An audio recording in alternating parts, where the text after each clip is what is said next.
Hello, everybody. So glad to see everybody waiting in the chat. So many people here. I'm not going to do roll call. I did say hello to many people that are here already. Well, I could check quickly the roll call. I did say hello to many people in the chat. Let's see if there's somebody new that I didn't say hello to, then I'll say something. Did I just get on a different live stream now? Hello, Designs by CAD Pro. I had not said hello to you yet. Hello, BAMA Blind. Yay. Hello, Beverly. Welcome. Hello, Grillo. Hello, Grillo Bowles. Oh, I'm sorry, Gracile Bowles. Yes, a new friend of mine, Gracile Bowles.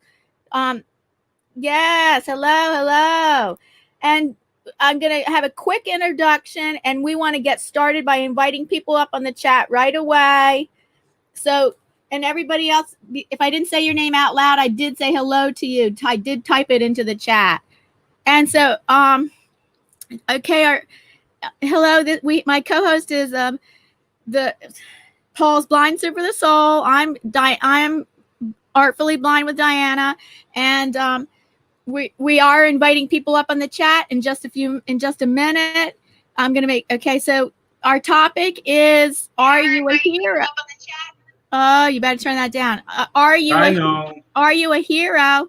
And the thing about being are you a hero is that you we have in the chat the woman from the YouTube blind community that inspired this topic. She did a whole video on this, and she's here, BAMA Blind, and her link is linked down below to acknowledge her inspiration for this topic today, because she did a whole video on are you a hero and how it pertains to the YouTube blind community and the different ways that you might not have thought about it, how this pertains, because often people tell blind people, oh, you're such an inspiration. So it's related to that. But we hoping BAMA Blind is going to join us on panel to talk about that more, and anybody else, whether you're sighted or you're legally, or you're blind, or you're sighted. We're inviting people up on either group of people are invited up on the chat. And we start with this topic, but if you want to talk about, if it's open-ended, if you want to talk about something else or ask questions, well, we are open for that too. We're not sticking strictly to the topic. We are leaving this open-ended for questions, and then we might branch off into other topics and then come back to this, and we'll see. So that's just a quick introduction. I'm going to put the link in the chat right now. And while she's doing that, we'll just discuss the topic. And for you all that want to come on, you can click on the link, and then you'll be backstage, and you'll still be able to follow along. You'll still hear us talking. And then Diana will check backstage periodically, and then bring you up on panel. We just want to try to. We're trying not to do a lull. Okay, I just have to make an acknowledgement to my valued channel members. That's Jaden Suh is a new channel member. Shout out to Jaden Suh channel. His link is down below. He has a great music and community building channel. Shout out to Designs by CAD Pro, another valued channel member. His link is down below in the description box, and he's a great art channel.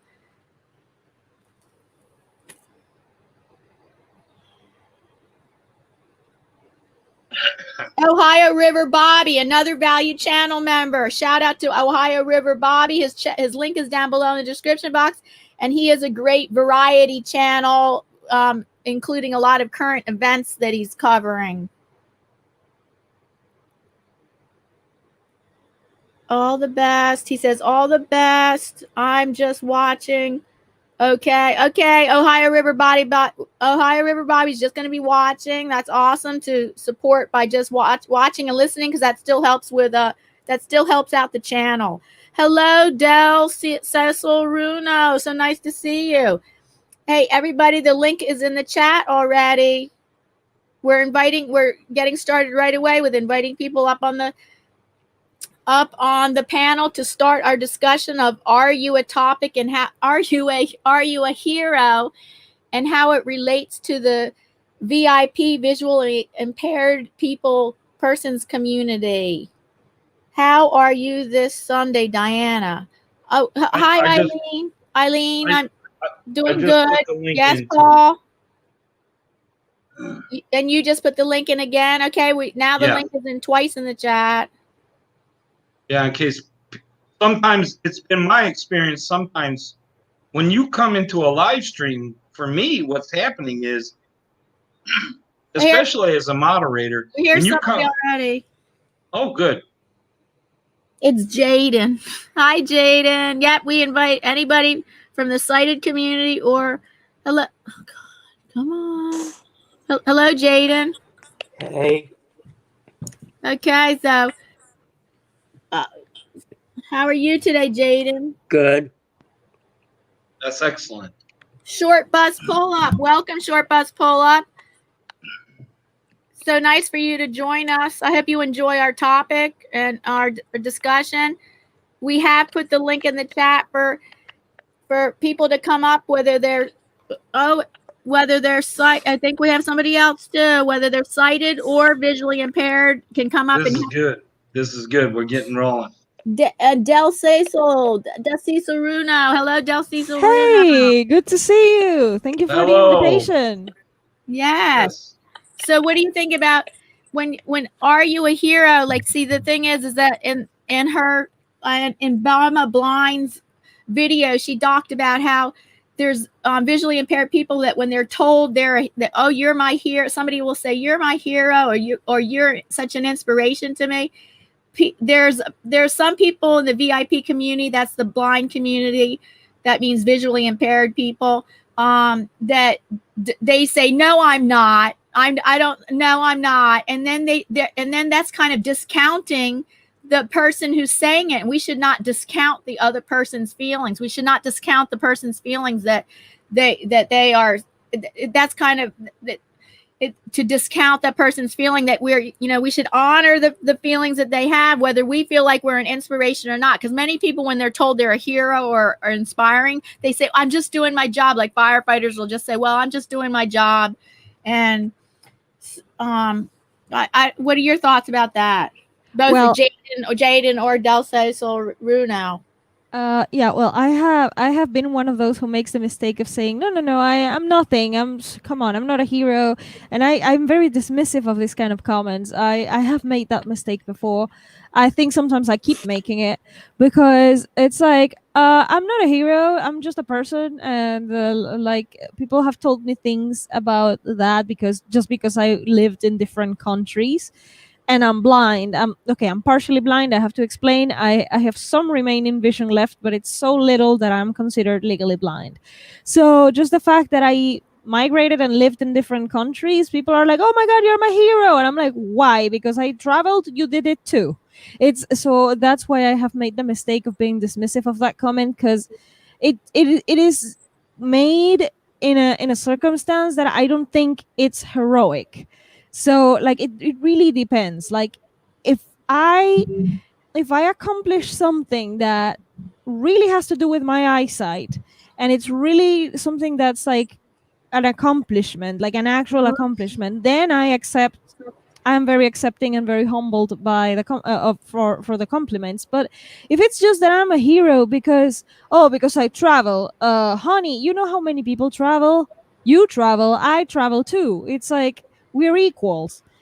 Just not having the same amount of vision doesn't make me less than you. So like it depends on who is telling you that, how and why it's being told.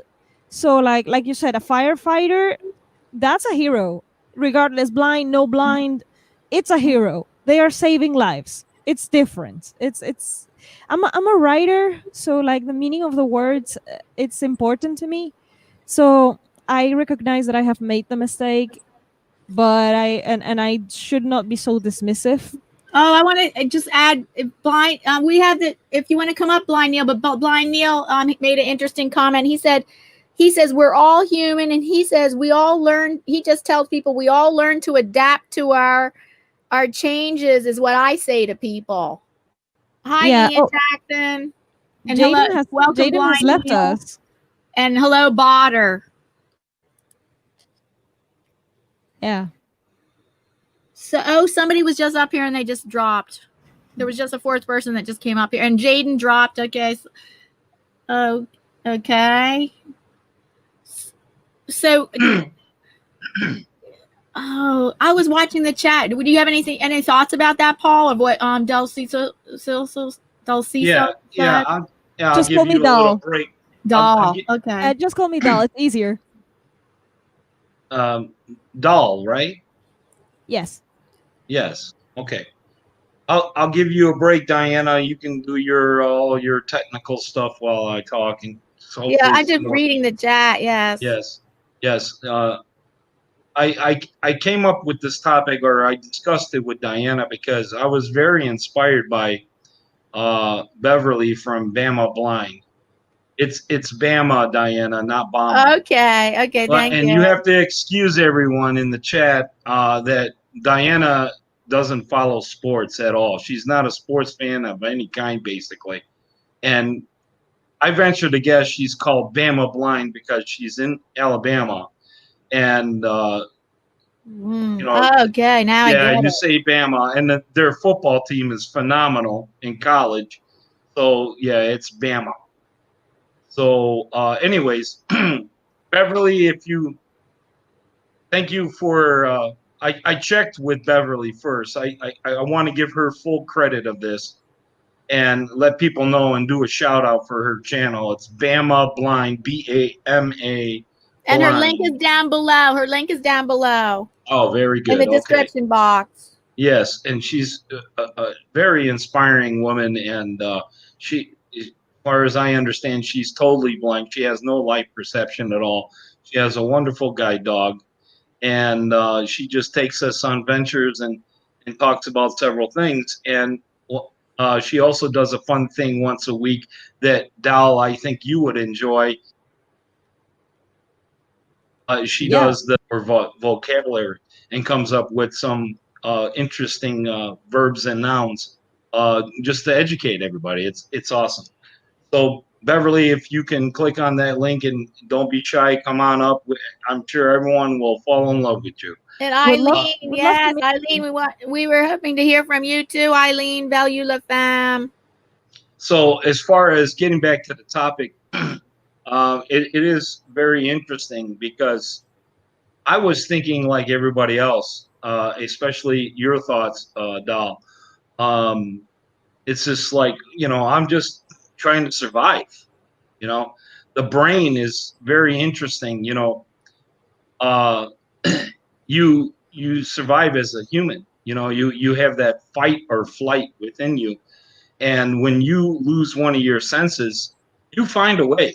Believe me. So when you do that, you're just surviving. And then when somebody comes up to you and says, "You're my hero because you cut the grass or made it to the airport or whatever," you instantly think, "I'm just trying to, we're all equal, right?" Exactly. But Beverly's video is very interesting because she feels the same way as you, Dell, I believe. Bama can speak for herself, but just touching base on a little bit of it, she threw a curveball for your baseball fans out there. She threw a curveball into it by making us think, well, you're taking away a gift that somebody gave you. They look at you as a hero or inspired. We all want to be inspired, really. Think that we inspire people. But when it's just, like you say, Del, when it's just something normal to us, we're just trying to survive. It becomes patronizing. Yes. Thank you. I was struggling. I'm sorry, my vocabulary is weak on that word. Can you just explain to me what patronizing means? It's like they're not sincere, totally sincere. It's not sincere, and it's a form of condescension. Like, oh, you are my inspiration because you made a sandwich and you're blind. It's like, okay. It's like, I have talked about that in my YouTube channel as a writer too, when I was talking about diversity. And like, I have had people who were my friends, not my friends anymore, but I had friends back in the day that said that I am so amazing, I am so inspiring for a disabled. Yeah. You know, like the Or text for a disabled person, yeah, right? They're gonna exactly. throw Like that. they don't say that part. They will never say that part because they are not even aware Yeah. that they are thinking. It's a subconscious process. It's like, you're Yes. so amazing for a disabled, you know, for like, Yeah. you know. Yeah. So Yeah. that, and I am very good at recognizing that. Now, when people said, like, when I was doing blind photography, which, okay, you require a little bit of your eyesight when you're doing photography, and they said, I really love your photos, that is so inspiring, you have like a unique taste for your photography, you have a style, like, and it is linked to my eyesight because photography. And they said, it's very inspiring to see how you adapted to the way that you look at the world, and you made a picture, and you made this collection, and you had your own exhibits. You had an exhibit in Iceland, for goodness sake, that's incredible. Okay, I take that because it's an achievement, you know, like a genuine achievement as an artist. What you It's had? art. What did you said? You had an art show? I had a photo exhibit in Iceland. Oh, Yeah, nice. but that's okay. That I take it because like I have a unique way of making photography, so it is inspiring because it's unique. Okay, I give you that. That's not. I don't find that patronizing. I don't find that condescending. It's just like I worked my way around, like Paul was saying. I worked my way around my impairment and did something different with it. That's different. But if I am just getting dressed and making a sandwich and that's an inspiration, or just because I traveled to another country, that's not an inspiration. That's just surviving. I think inspiration is I can take it with somebody saying I'm an inspiration where, okay, when you become blind, that is quite a challenge you have to deal with. Some people there are some people that might give up and they're not going to keep living their life to the fullest or something. They're going to start limiting themselves in what they do because they say, no, I can't do that. And they're going to start limiting themselves to what they can do without living still as full life as they could. And so when you overcome challenges, whenever somebody overcomes challenges, I consider them inspiring. Thank you, Leah, for the comment. Yes, we're all inspiring, whether we're disabled or not. It is exactly. We are all inside. Like I have heroes that I consider heroes. I consider inspiring. They don't have any disability. They are just artistic. Now, I do have the bias that I am very focused on profession. You know, I am a working person. I everything is work to me, and that's unhealthy too. I look at things on how productive I am, on how much I can achieve, on like if I compete a lot unconsciously with fully sighted people, something I should never do. It's a bias, it's a mistake. I recognize that it is a very unhealthy mistake. So like I am speaking from my own point of view that it's flawed. So like I always have to clarify that I am flawed. I have biases. I have misperceptions of things, and I look a lot at what people can do as professions regardless of disability, regardless of anything. I am very egalitarian in that sense. So if a musician happens to be blind or deaf or whatever, and their music inspire me, to me that's an inspiration. But like just surviving, that's something that we all do. It's I don't know if it's inspiring. It's in our DNA. It's in we our have DNA. a question. We have a question from Ian Jackson. He says, Yes. When is being a hero no different to being a fool for doing something that's dangerous and risky? When you're not thinking. Okay, and just before you answer that question, shout out to a value channel member, the Shore Shannon Show. His channel link is down below in the description box, and he's a great. His channel is about cooking conventions and Funko Pop collectibles. Check him out. Okay, go ahead, please. Doll, go ahead, please continue. So so when is it being a hero and when is it being a fool? When you don't think. Yeah. I mean, it's very simple.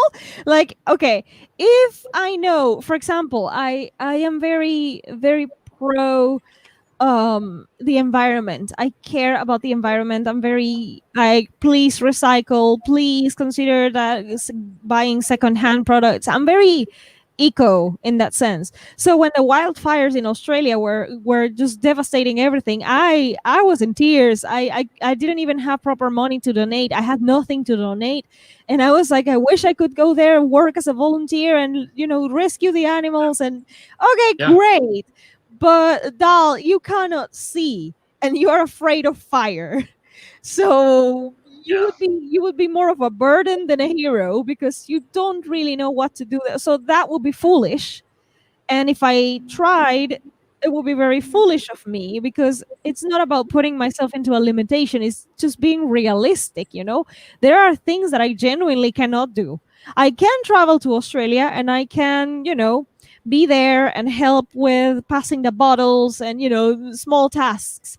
But I cannot do the big thing, like a firefighter, because I don't have the training, I don't have the eyesight, and I'm afraid of fire. That will be foolish. Yeah, but you know what, Dal? It's just important that person giving that bottle of water to the firefighter. I know. It is just as important. That is We're absolutely all linked. correct. We're all linked. We're a chain. We're a chained link.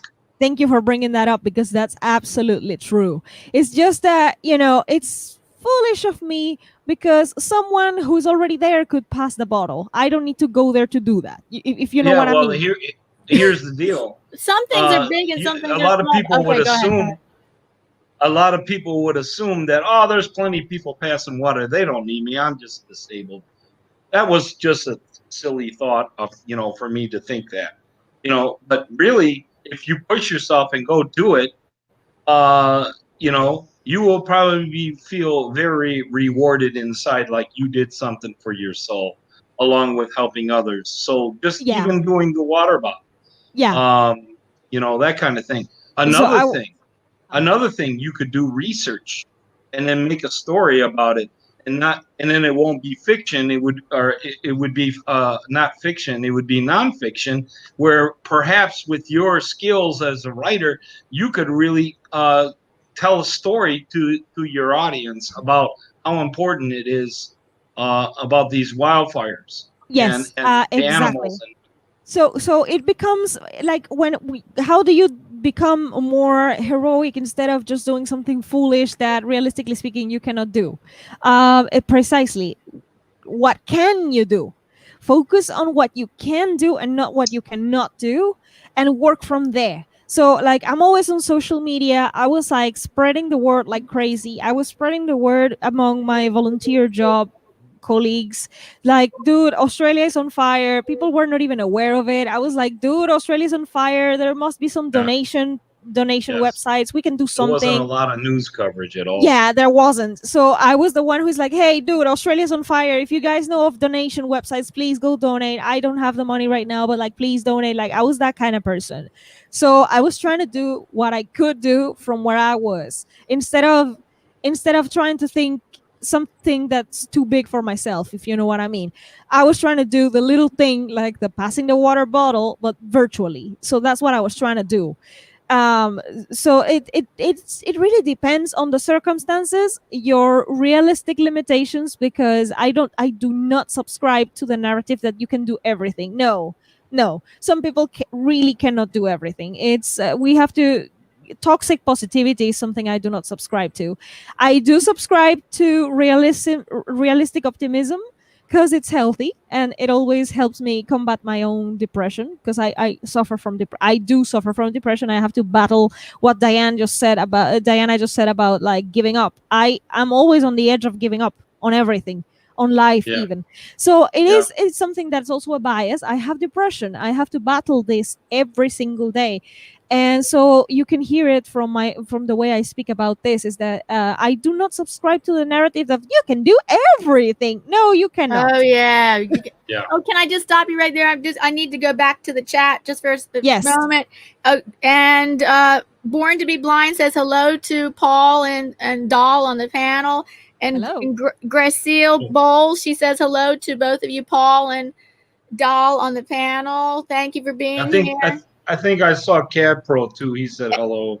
Oh, And if yeah, I there's missed people in the anybody, chat I'm saying hello to sorry. people on the panel, and then we have a question, or we have a comment or a question from Ian Jackson, who says that he goes, Ian says he's dyslexic. Anyone who can write a book is a hero to me from my perspective. Oh. Yeah, I understand that. I know of dyslexic authors actually in the AuthorTube niche. You know, the YouTube part. You know, the little corner of YouTube that's all full of writers. I know a few dyslexic authors. They have very interesting videos on that perspective too. Yes, I dropped a link for people that want to come up. We're inviting people. It's not just us three just going to be up here. I'm dropping, look, yes, Consult a Blind Guy, my new friend from yesterday in a 31-day challenge I'm doing on Facebook, a live stream challenge. Andrew. Good to see you, Andrew. Oh, yeah, you know Andrew. So here, yes, just a minute. Here, Consult a Blind Guy, Andrew. Here's the link. Did I put it in? That I Consult a Blind Guy. That's new to me. I haven't heard of that one.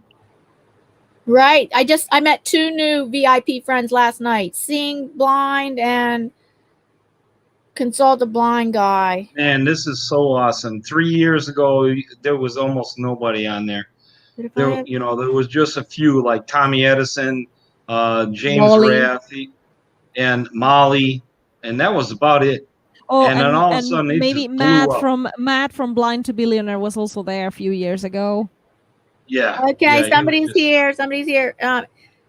And Born to be Blind says she doesn't have anybody that's a hero, except she does consider her husband a hero. That can also be a thing. That can also be a thing. Okay, it's Ian joining us. And let's see. Oh, we have somebody else too. And we have. I see that you shaved your head. That's good. Yes. Do you know what? I got to the edge and I thought, stuff it. I'm picking it all off. It's all going off. And is this BAMA? Do we have BAMA Blind? It's BAMA Blind is the inspiration for this topic for this live stream today. Are you a hero? She did a whole video on it. Here we have somebody else too. Good. Hello, Armella. Consult a Blind Guy is up here. Consult a Blind Guy. Hello, Andrew. Hey. Look at this. It's a party now. Isn't this awesome? Hey, everybody. How's it going? Good, Andrew. Very good. So I'm not aware of everybody's story here. So give us a little. Well, before we get into stories, that's getting off topic. We can go off topic. That's okay. But BAMA Blind just came up here, and she's the inspiration for this topic today. So we would like BAMA Blind to please talk a little bit in depth about this topic of Are You a Hero? A little bit more about the depth about this topic, or just tell us a review about what you said on your video. Yeah, see, I'm already an inspiration, right? Yeah. Yes, an inspiration for this live stream. Yes. You inspired the whole discussion. Yes, I've been blind. I've been visually impaired all of my life. When I first was diagnosed, blindness was not talked about. So my disability became a hidden disability. I was not to tell anyone that I could not see, and I was not to tell anyone that I had any disadvantage, whether I did or didn't.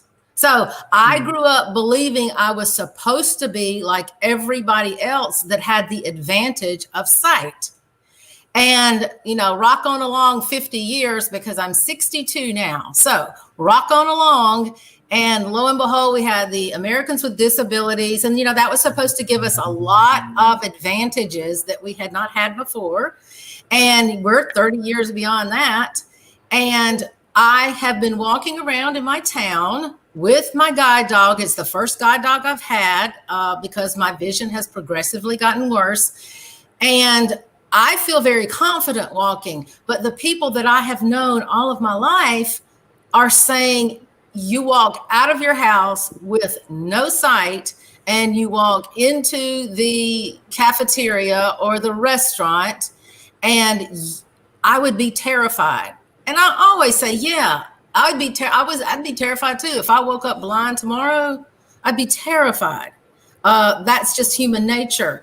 But you develop skills that other people don't have to develop just to be average or normal. You have to go above and beyond. And because there's not a trainer in here.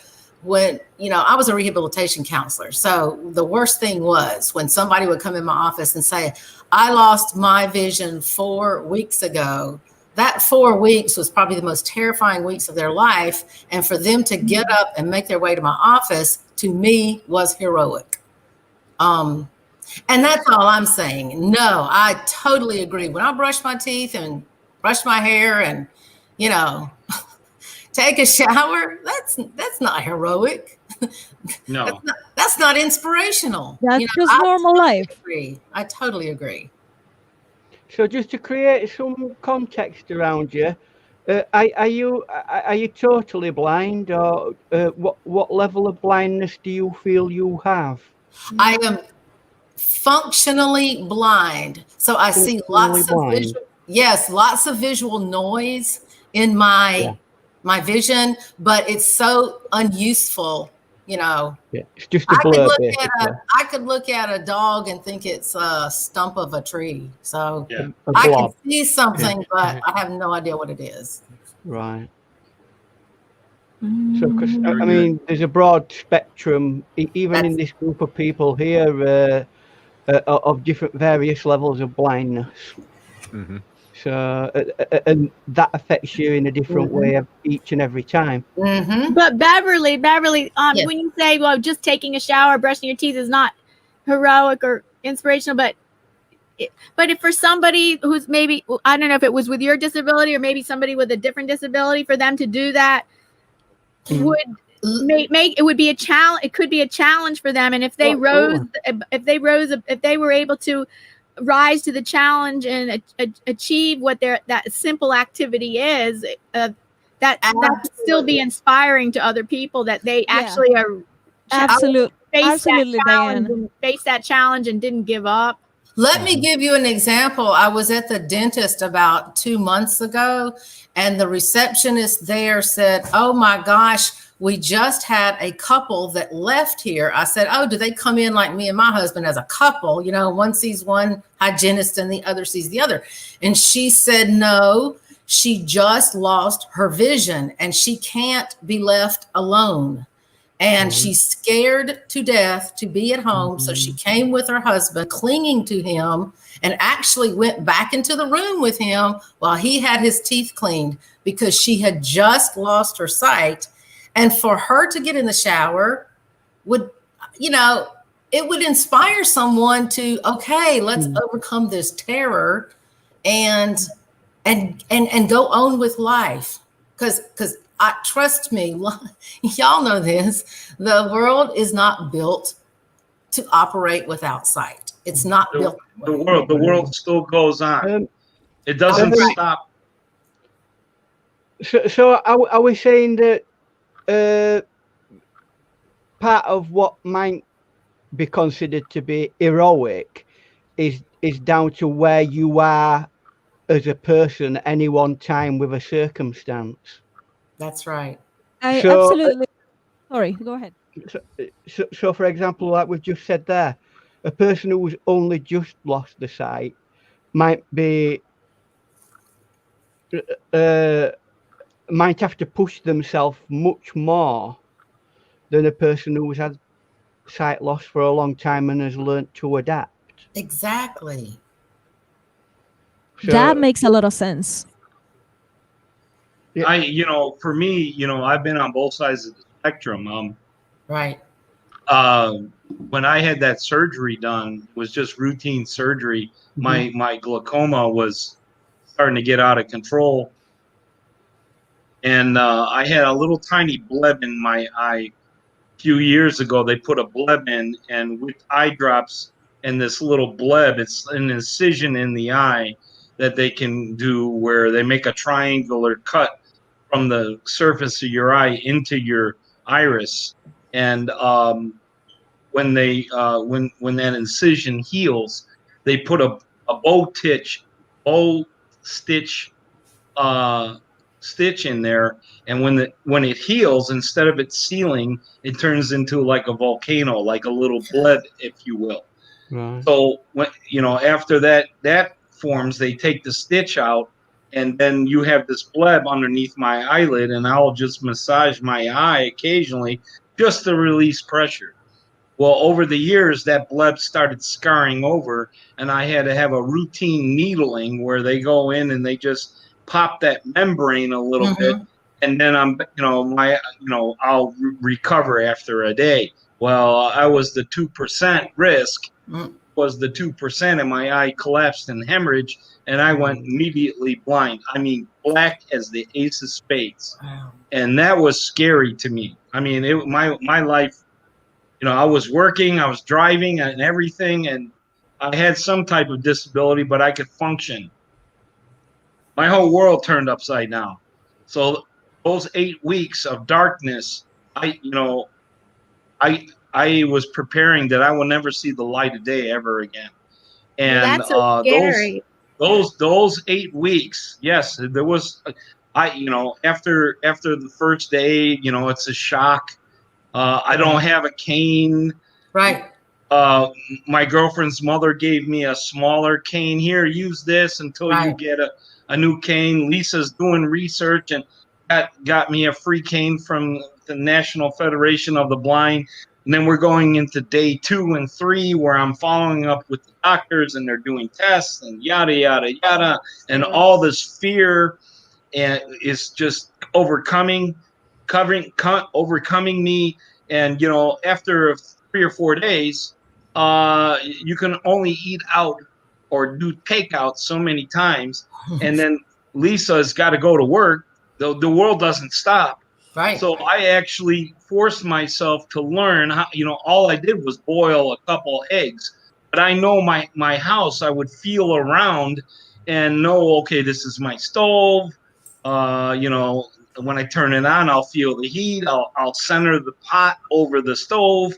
You find a way. And then I boiled these eggs and set a timer with my phone talking into it and made myself some hard-boiled eggs till Lisa could come home. And then, so you survive, Does that make me a hero? Well, Lisa was surprised. She says, "Wow, babe, oh my God, you made hard-boiled eggs? What?"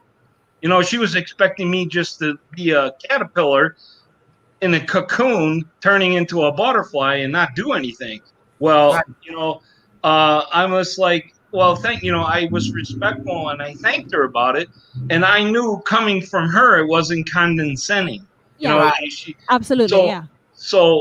But my neighbor across the street, maybe, I don't know, is he trying to be funny? Whatever. But it's very important that, example to acknowledge people, just even on the small things.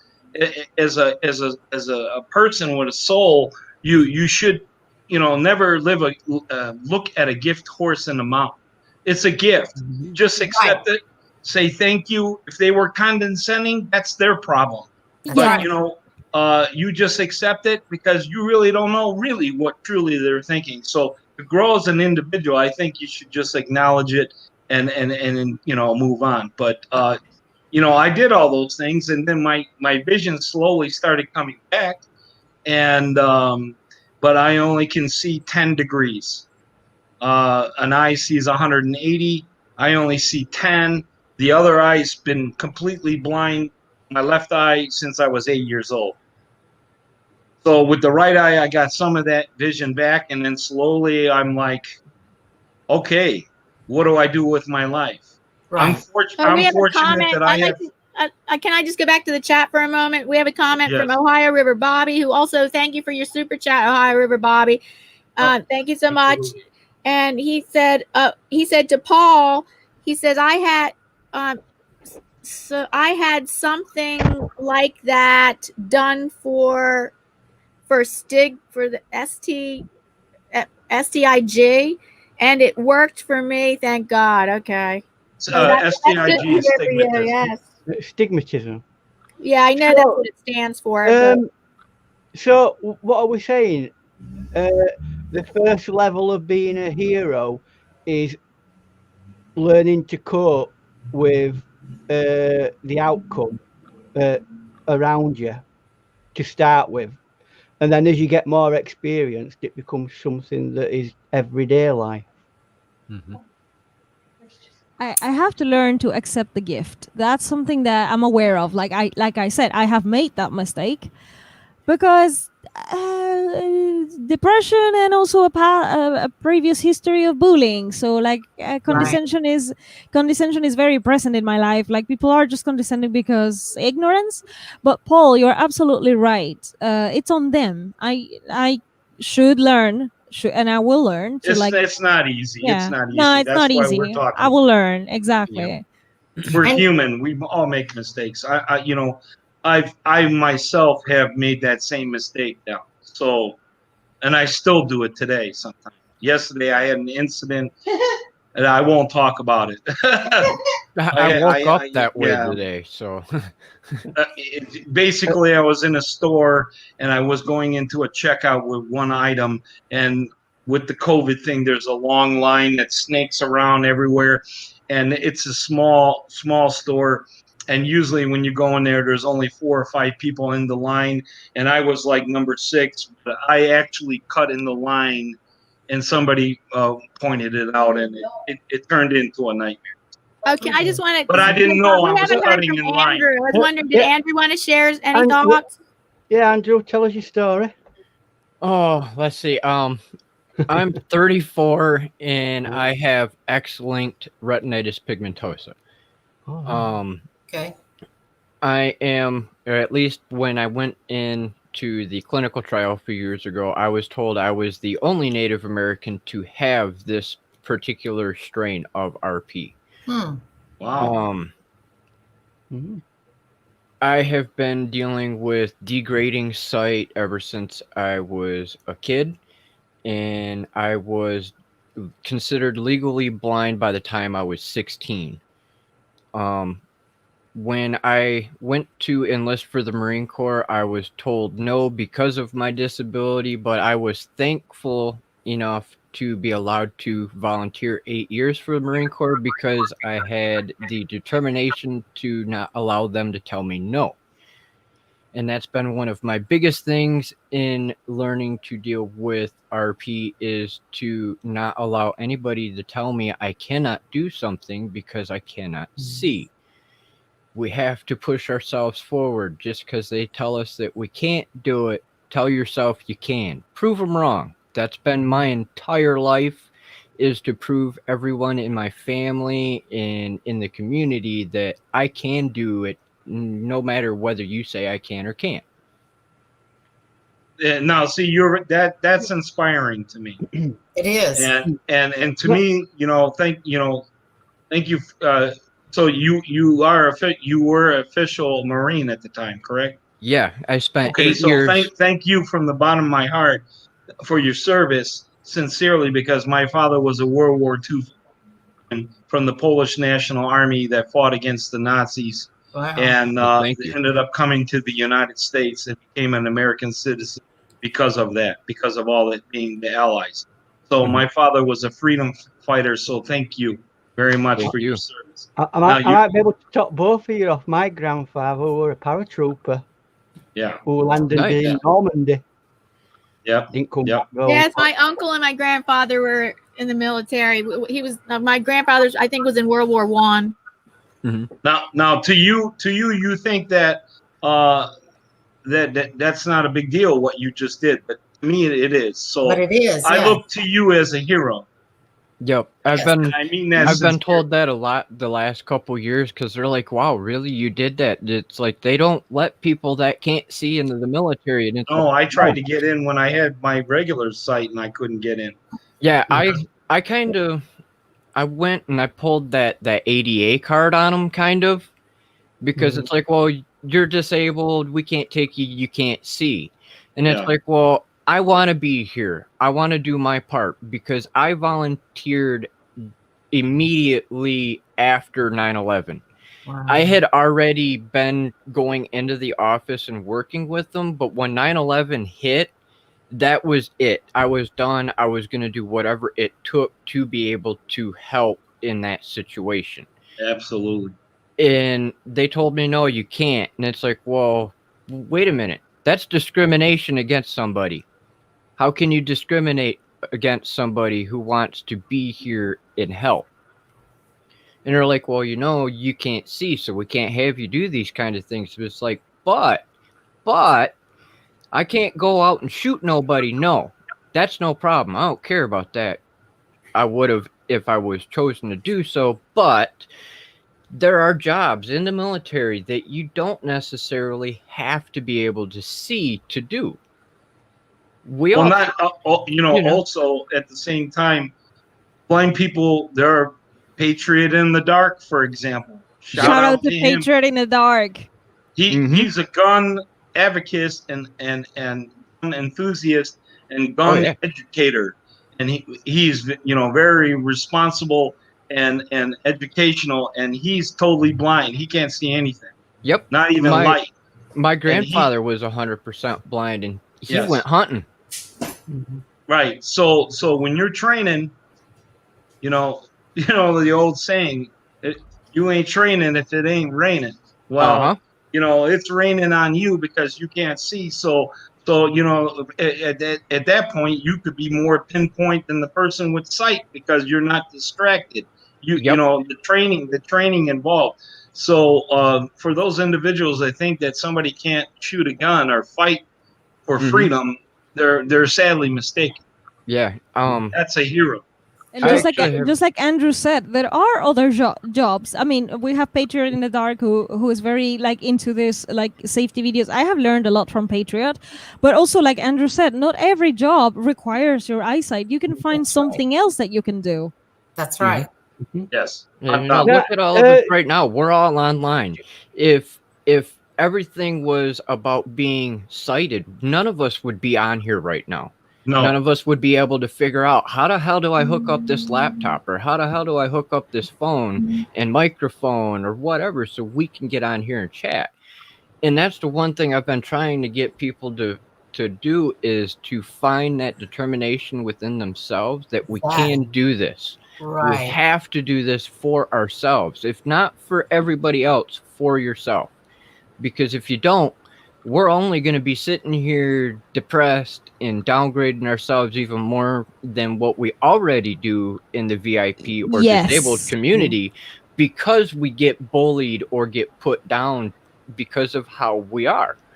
And that's one thing that we really have to focus on is loving ourselves, even though we have this disability, that we have to love ourselves enough to know that we are the way we were intended to be.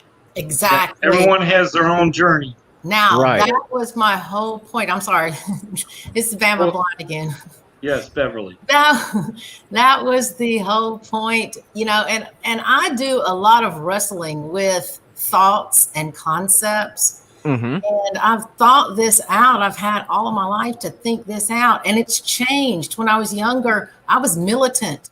I was a militant advocate for the visually impaired and blind and any other disabled group. I truly was. And then I get to the point that there are so many people that say, you are an inspiration. And I think, why are they saying that? And then I realize if our world were built, if our world were designed, that there were no encumbrances and there were no challenges, sight or no sight. Let's say you were born without sight. So what? There's already a system for communication built for you that everybody can use. There's already a system for moving around freely in your environment, going from point A to point that you can use with sight or without sight, doesn't matter. If we were all on an equal playing field, then yes, there would be absolutely no challenges that we would have to overcome just to do what everybody else is doing without that work. We just have to put in a lot more work. We have to go down deep inside to get that motivation. And I also, the other point to it was, I have heard so many blind people say, they shouldn't feel this way about me. You know, they're resentful for how someone else feels about you. And my point is, from a counseling standpoint, you have no control over how other people feel. If you're out there doing the best you can do, and whether that is walking to your mailbox independently and coming back, or whether that is jumping off of a cliff into some water, if you're doing what you want to do, then who are you to say how other people feel? Absolutely. You know, when I talk about that in one of my videos, I believe it's titled "Struggles Before I Became Legally Blind," which I thought people wouldn't want to know. But somebody in the comments was curious about, well, what was it like before you went legally blind? I mean, I had struggles. I was still visually impaired, but technically I wasn't legally blind, and I, worked and drove and raised 2 kids and so on and so forth. So I discussed about the struggles, and the message behind that whole video was it takes strength and tenacity to just do daily tasks. And especially now that I've become legally blind, it's even harder and it takes longer, but I get it done. So I believe in my heart that the disabled community, blind, paralyzed, deaf, any disability, we're human beings, and the strengths and challenges that you were faced during your life. I posed the question, and maybe this might be a topic for next month, Diana, is imagine if you can, in your present state being disabled, whatever that disability is, and throughout your life you have done all these tasks and found a way, and it took that strength and tenacity to do those things. Now imagine, if you will, all of a sudden tomorrow, poof, you're not disabled anymore. You have 20/20 vision. You have no ailments. What would you do? You could rule the world, because everyday tasks are going to be so easy that it's like training for a marathon, to run a mile. You run 1,000 miles. Just to run that mile is nothing then. So because of all those strengths and challenges you received, imagine if you weren't, you could actually rule the world. You could run for president, this and that or the other.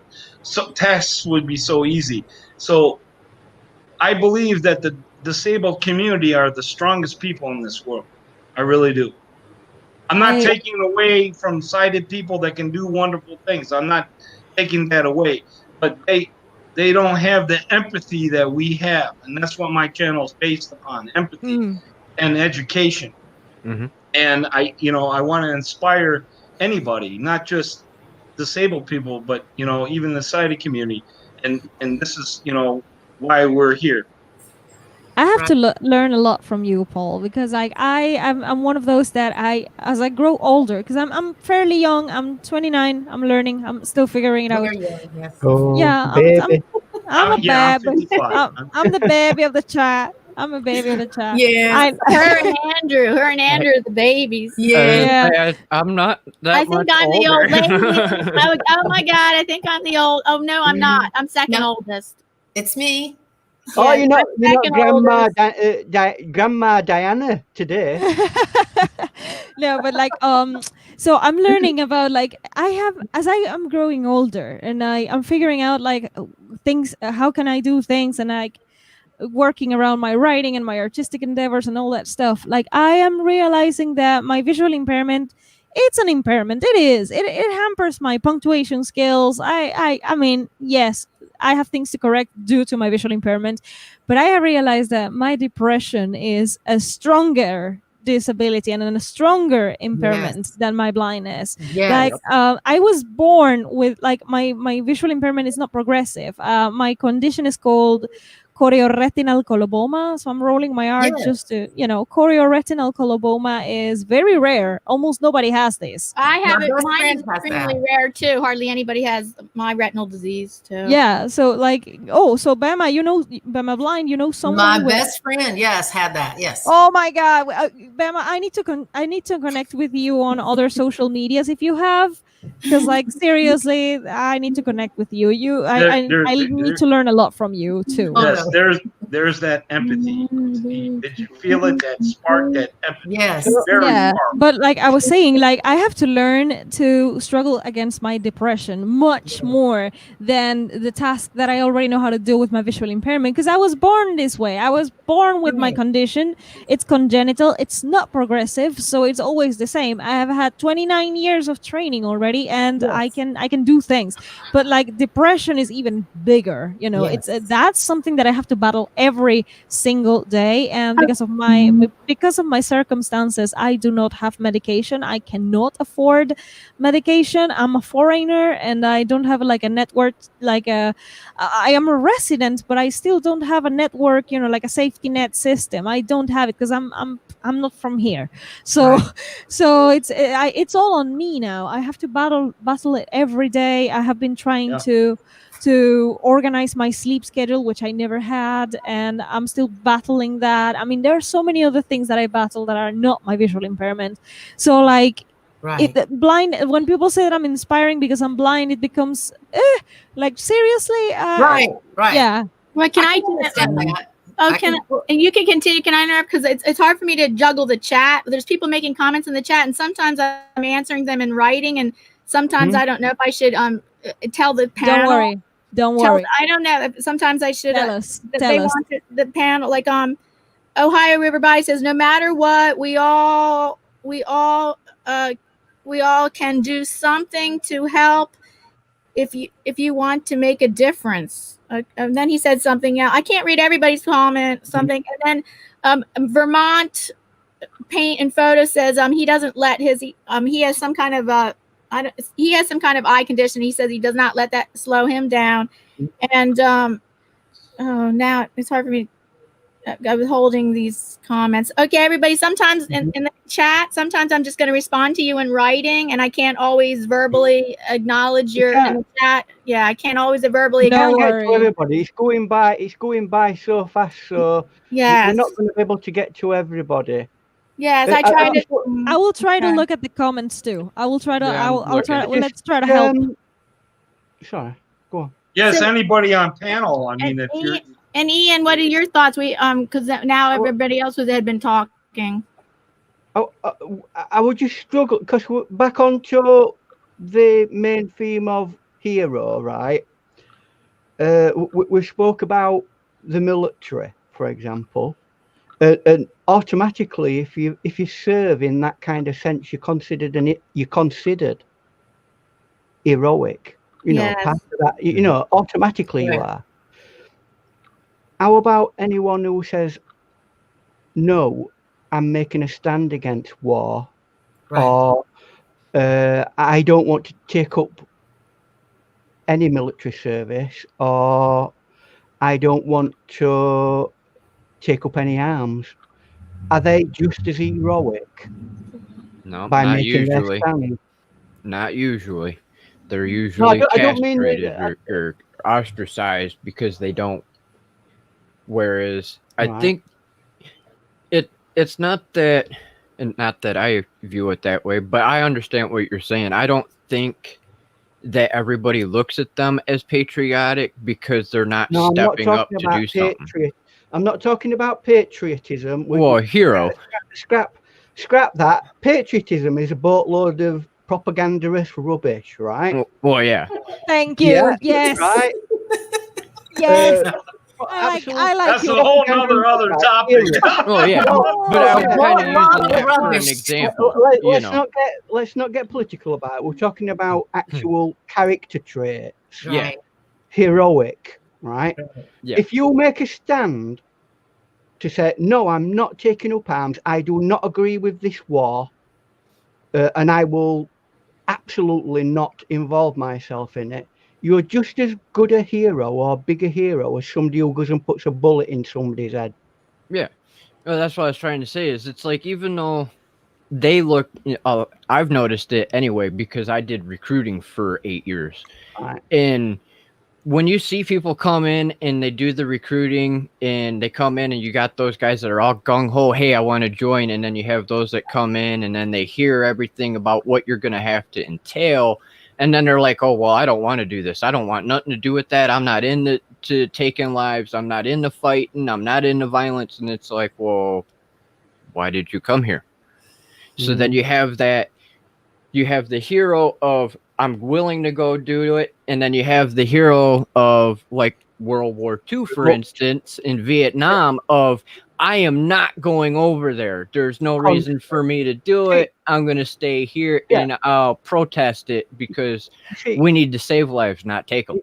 Because you're exhibiting courage. That's the difference. You see, in World War II, take my granddad's position, right? Mm-hmm. He didn't want to go to war, but it were a matter of national critical importance. Right. So it was conscripted. He had no choice, right? He went to war and he faced the issues that he had in front of him at that time, right? Somebody who just joins up because they want a meal ticket or want to pretend that they're playing World of War or something like that. Yeah. They're not heroes. They're just adrenaline junkies. Well, and none of us signed up for blindness. You know, we didn't say, "Oh, I'm not using this to say right or wrong war. I'm just saying that you can look at heroes from completely different angles. That's right. Yeah, I think, Ian, your point is that when somebody against the norm, are they a hero standing up and putting themselves out there saying, I don't agree with this, and these are my beliefs. So in a sense, they are. Yeah. So again, that's a good point that you have to acknowledge both sides of the spectrum. That's it. It does go into the blind community's issues, that because you guys do stand up against the norm.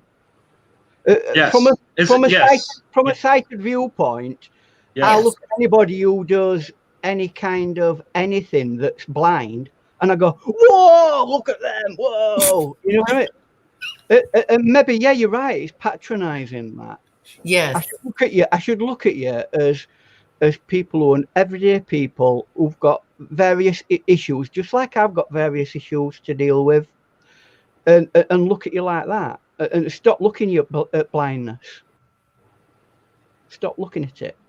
We always we're trying to educate the sighted community how to approach somebody that's blind and what are the proper etiquettes back and forth. Today's discussion is educational for us when they look at us and as a blind individual, when they say, well, you inspire me or call me heroic, we in turn now have to educate ourselves, and it's a two-way street. We have to blend together and work in this world together. So, we're here to educate about blindness. There's a lot of information out there and a lot of misconceptions, and we're trying to educate the sighted community on that. But at the same time, the sighted community is educating us about this topic. And I thank you, Beverly, for bringing this up.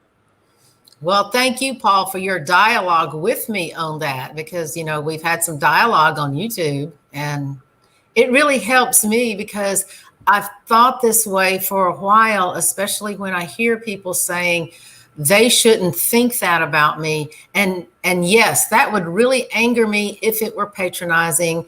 And if it were down-putting, you know, if it were saying, well, Beverly, you should be at home in a corner somewhere, you know, well, that's going to go in one ear and out the other. But if they say somehow whatever you're doing in your life with no vision is inspiring me to be a better person, or is it's inspiring me to recognize that others have difficulties and they get through them, and maybe I can do that myself. That's what people typically tell me is, if you can do it, then I know if I ever should go blind, I can do it.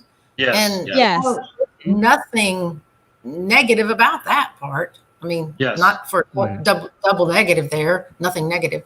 But the other thing that I look at, and my sister and I were talking about this because she visited the Grand Canyon, and she said, I looked at that hole in the earth and I burst into tears. I was so inspired. And my point was, what did the Grand Canyon do? You know, it did nothing but be the Grand Canyon. So we can't tell anybody, you know, what inspires them. It's not our job. A simple sunrise and a simple sunset inspires me. Yes. Because of what I went pure beauty right there. Yeah. Yes. You know, and The it's ocean. always been majestic to me. But when I lost my sight, and during that 8-week process, I could look into the sky at the sun and not see it at all. Oh, That scared me.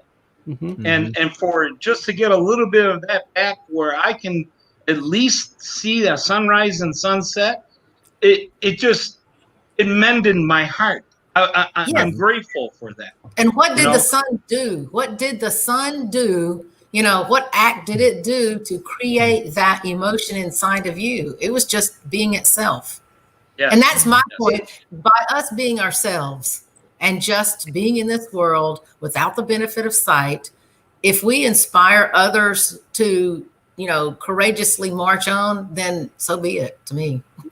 I'm an artist by my work, right? And you would think that visually speaking, that's something that I'd home in on, you know, a nice sunset, a nice this, a nice that.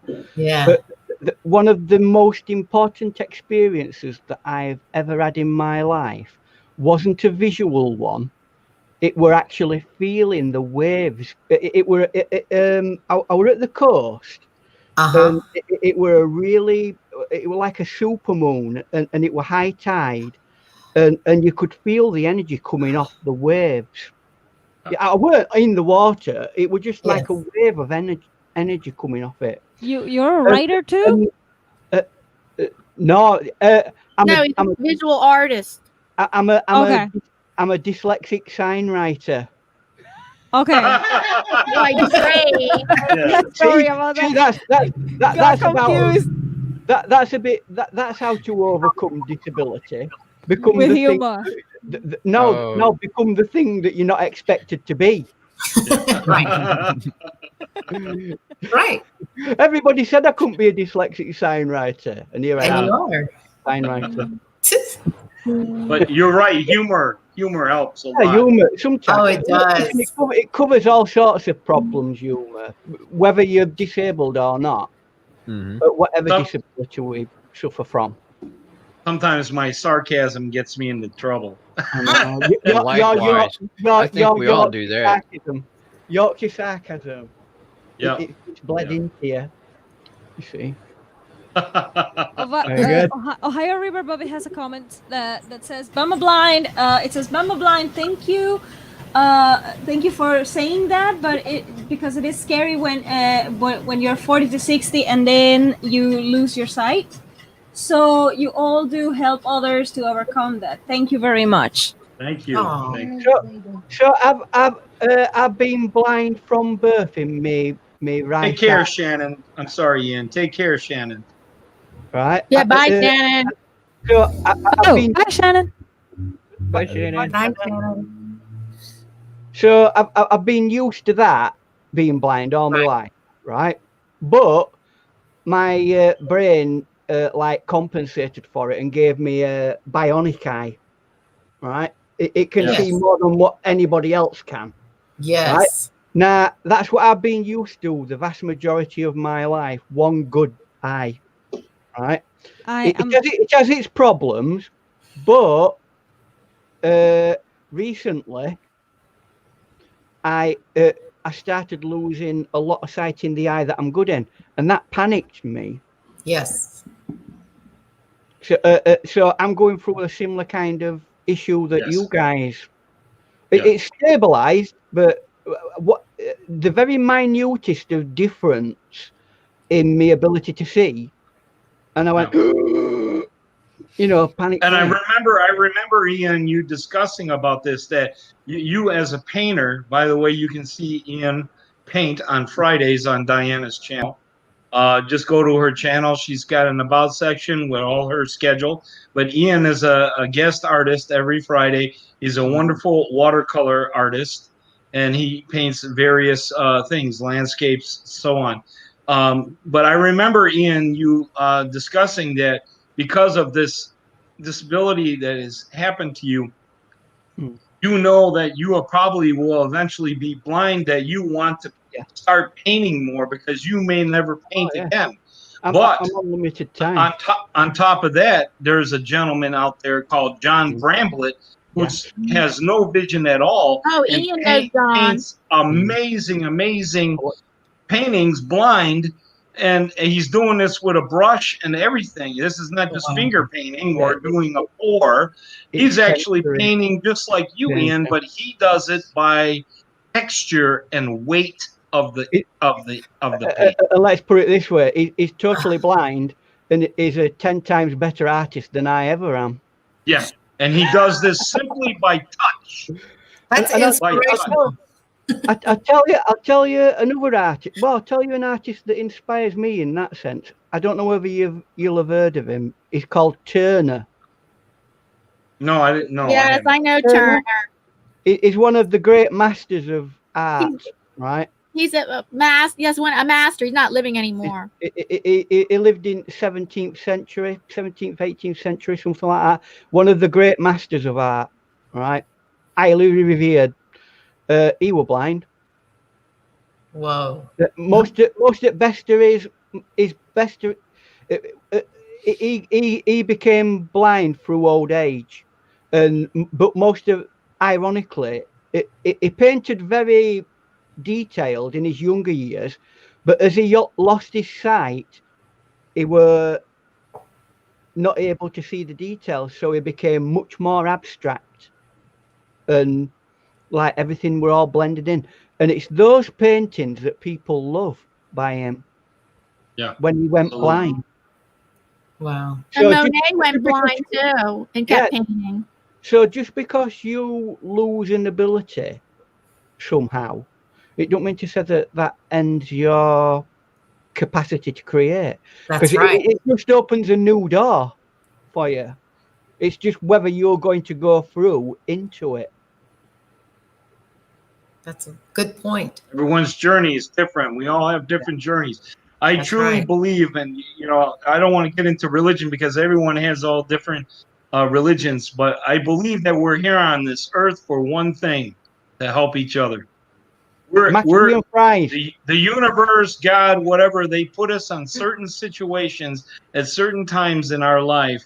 And people come and go, that must have been an angel or whoever, or somebody inspiring.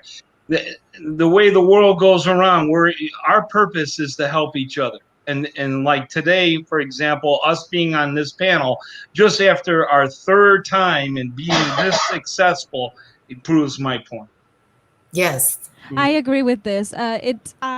I don't know everybody's religion either, and I'm not gonna go there. I'm just pagan, so just to put that out there, I'm very open about it. And I agree with you, regardless of religious difference. It doesn't matter what religion, what belief system you belong to. Right. It's just about, like, we are here to help each other. We are here to be a better person. We are here to learn and to educate and be educated, both. Like, I am a person who is very inspired by sound. Sound is like my primary sense. I do have my eyesight, like the crappy eyesight that I have remaining, and I use it to the best of its capacity. But I am primarily moved by sound, and I have been inspired by sighted people that are incredible with sound, and not just musicians. I'm talking writers who are very poetic in their prose, and I am moved by the prose, or poets who narrate their poems. I'm very sound oriented, and that gets me inspired. And it's a whole thing. Like, we are all here in this universe for one reason or another, but we are here to learn, to educate and be educated, and it's a progress. It's never linear. We will go up and down with it. Like, we will all have different struggles, and I'm very thankful for what Beverly said about, like, what did the Grand Canyon do? They didn't do anything. Like, I am very inspired by when I took that trip to Iceland, for example. I was at this I'm gonna say a very, very complicated word. I was at Jökulsárlón, and it's the glacier lagoon that also has, like, the beach covered in glaciers. Yes. Yeah, that beautiful place. Well, I know what you're talking about. Yeah, I was absolutely transformed in that place. Yes. What did that place do? That place Nothing. didn't do anything. It's a me thing. I was moved by the sound of the crackling icebergs. They sing, they make these different sounds as the ice moves. And then also on the back of me, like, there were the waves of the ocean. So we have the singing icebergs and the waves, and the people going through the gravel, the black sand and the gravelly paths, and the sound of their footsteps. It's the wind, all the different sounds that were around me. I'm not the same person since. I changed a lot since that moment. That is just fascinating. Yeah, but what did that place do? Nothing. Right. So yes. Sorry, go on. I was just going to say, and who is to tell you that you can't feel that way about that? That's the other side of this coin, that, for any of us to say, well, you're not entitled to those feelings, even though I'm the object of those feelings. You're not entitled to them. People are entitled to. That is my next lesson. That's kind of selfish in a way. Yes. Right. That is my next lesson, and I'm very thankful to be on this panel and be reminded that this is my next lesson. It's like, I have to really detach myself from whatever the other person is feeling, because that's on them. That's their whatever perception. Right. I have to learn not to be like, oh, but they should not feel. It's not that they shouldn't feel that way about me. It's like, why do they feel that way about me? I'm not they shouldn't. I'm like, but why? So you have to be my next very leave it. Go on. You have to be very, very careful with it. If you feel attached to other people's opinions of you, some people will grab hold of that and use it against you. Oh, definitely. Yes. Yeah. So I have make been there. Sure you're reasonably well detached from everything that other people have. Not to the extent that you're a detached person, because nobody likes that. But have enough fluidity around you to be able to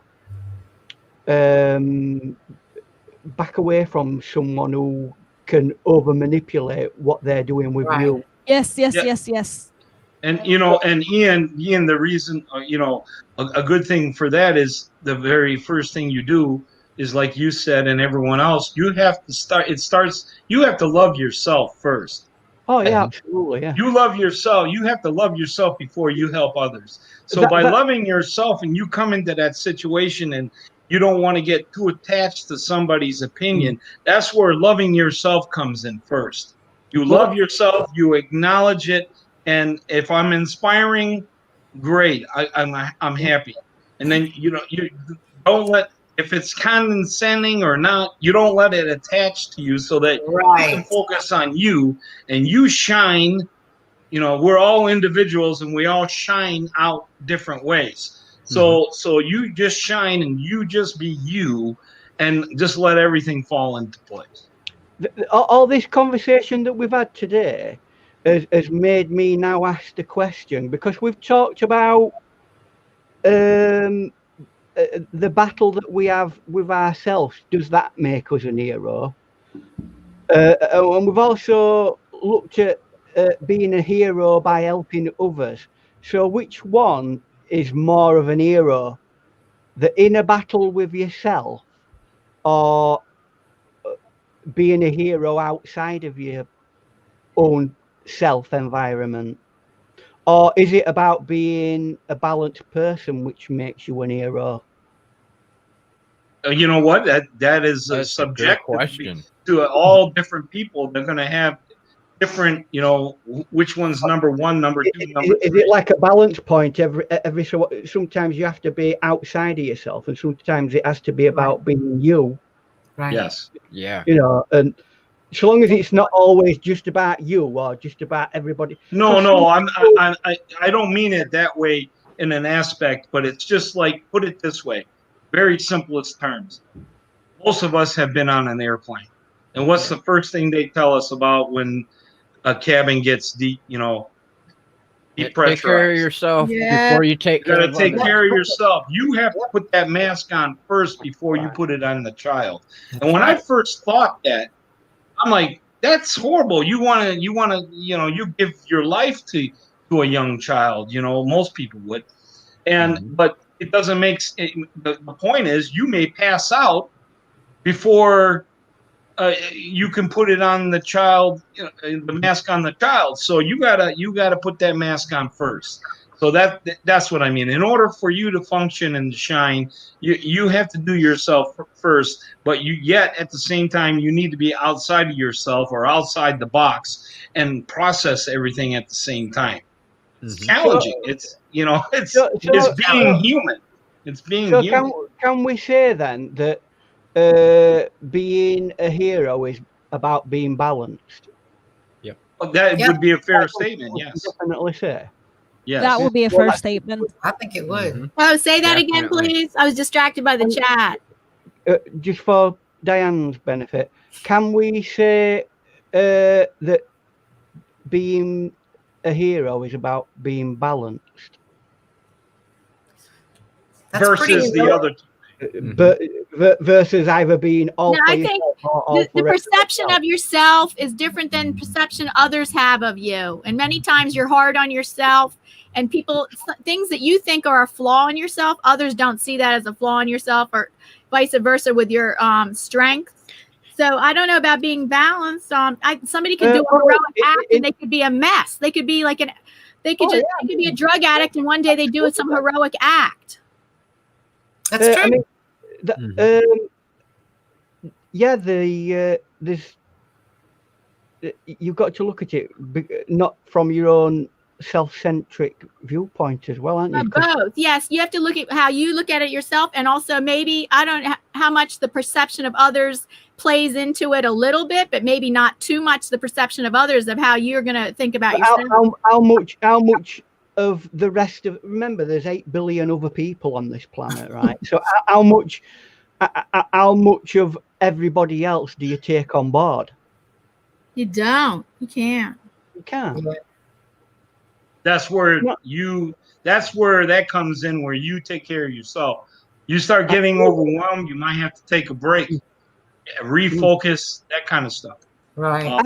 I've found myself in positions where there's been a stressful environment in a group of people, and it's just, from being quite jolly and happy, it's got me to a state where I'm thinking, oh, I've had enough of these people, you know, because they've been in a state of negativity, but you've still got to battle on with them and start keep projecting your positivity. Yes. Absolutely. And eventually your positivity will win over any negativity. Yes, absolutely. And that's what we're doing. Yeah. This is why it's a long, hard job, but it will. It's much more, positivity is much more powerful than negativity. Negativity. Were you saying something, Beverly? A short-term thing. I was only saying that, and yes, if you have to have the wisdom to know when that is not working, so you're not beating yourself up against a brick wall and you just move away from it. Yeah. You know, sometimes you can't change how other people feel. And as hard as it is and as positive as you project, sometimes there are just people that just don't budge. And then you've got to realize, okay, if I don't get away from this, then I'm going to suffer the negativity bug, or something like that. So Yes, yeah. Have you got a moldable mind, or are you set in stone? that's Yes. right. That's what you have to ask yourself. And there are people in this world who are that set in stone that you'll never chip away at them. That is so true. Thing is, because I'm such an openly minded person who can be molded, I sometimes have this blinkered idea that everybody else can be molded like that. Yes. And that's not right either. I totally get that. Yes. Yep. And then that can slow you down. And Yeah, your purpose in life, let's say, is to inspire. Take care, Bruce. Bye, Bruce. Bye, Bye, Bruce. Bruce. Joining Bye, us. Bye bye. Well, you know what? I am so happy everyone is here. I'm almost in tears. I'm gonna Idea of doing this. So I'm gonna drop down just in case anybody else wants to come up. So Yeah, I but can this get is not the limit. Remember, I can have 9 other people. I can have 10 people up here total. I'm supposed if you want to go, Ian, you can go. No, we're not the jail crew. This is like Hotel California. You just check in and you can't check out. You can't leave. I'm supposed to be watching the chat. That's what it is, and I can't be on that and watch the chat. Okay, all right, thanks. All right. Thank you for joining us on panel, Ian. Very Alright. nice to meet you, Ian. Nice Looking to meet forward, you, Ian. looking forward to connect with you. You enjoy well. I'll be in chat anyway. So you take care, guys. Thank Take you. care, Ian. Thank you. Bye. Thank you, Ohio River Bobby, for another super chat. Thank you so much. Great. I will not be doing a happy dance on these monthly. I'm not going to do my super chat happy dance. Diana's a very creative individual, and she's a wonderful artist, and she expresses life through art and creativity. And there's some fun things that she does on our channel, especially on Tuesdays and Wednesdays. She supports small YouTubers. Channel shout out. Channel shout out. Yeah, to channel reviews. shout outs. And at the end, if she gets 20 likes or a super chat, she does a little dance with some crazy glasses that With she crazy has. glasses, dancing, And and she even has finger puppets, and it's hilarious. That's great. Well, unless there's time for a happy dance. Oh, am I talking you into it, Diana? Well, I'm going to have to exit because I have a daughter and a son-in-law who are visiting here from out of town, and they come about once every 2 weeks. And so I sent them next door. So Well, I thank you for coming on, Beverly. Thank you so much, Beverly. thank you so much. Thank you, Beverly. Seriously, Beverly, I would like to connect with you. Like after this panel, like how can I find you? How can we find you if we want to like keep in touch with you? Well, now I have her channel link. Her channel link is BAMA Blind. Oh no, I'm sorry. It's down below. Her link is right down below because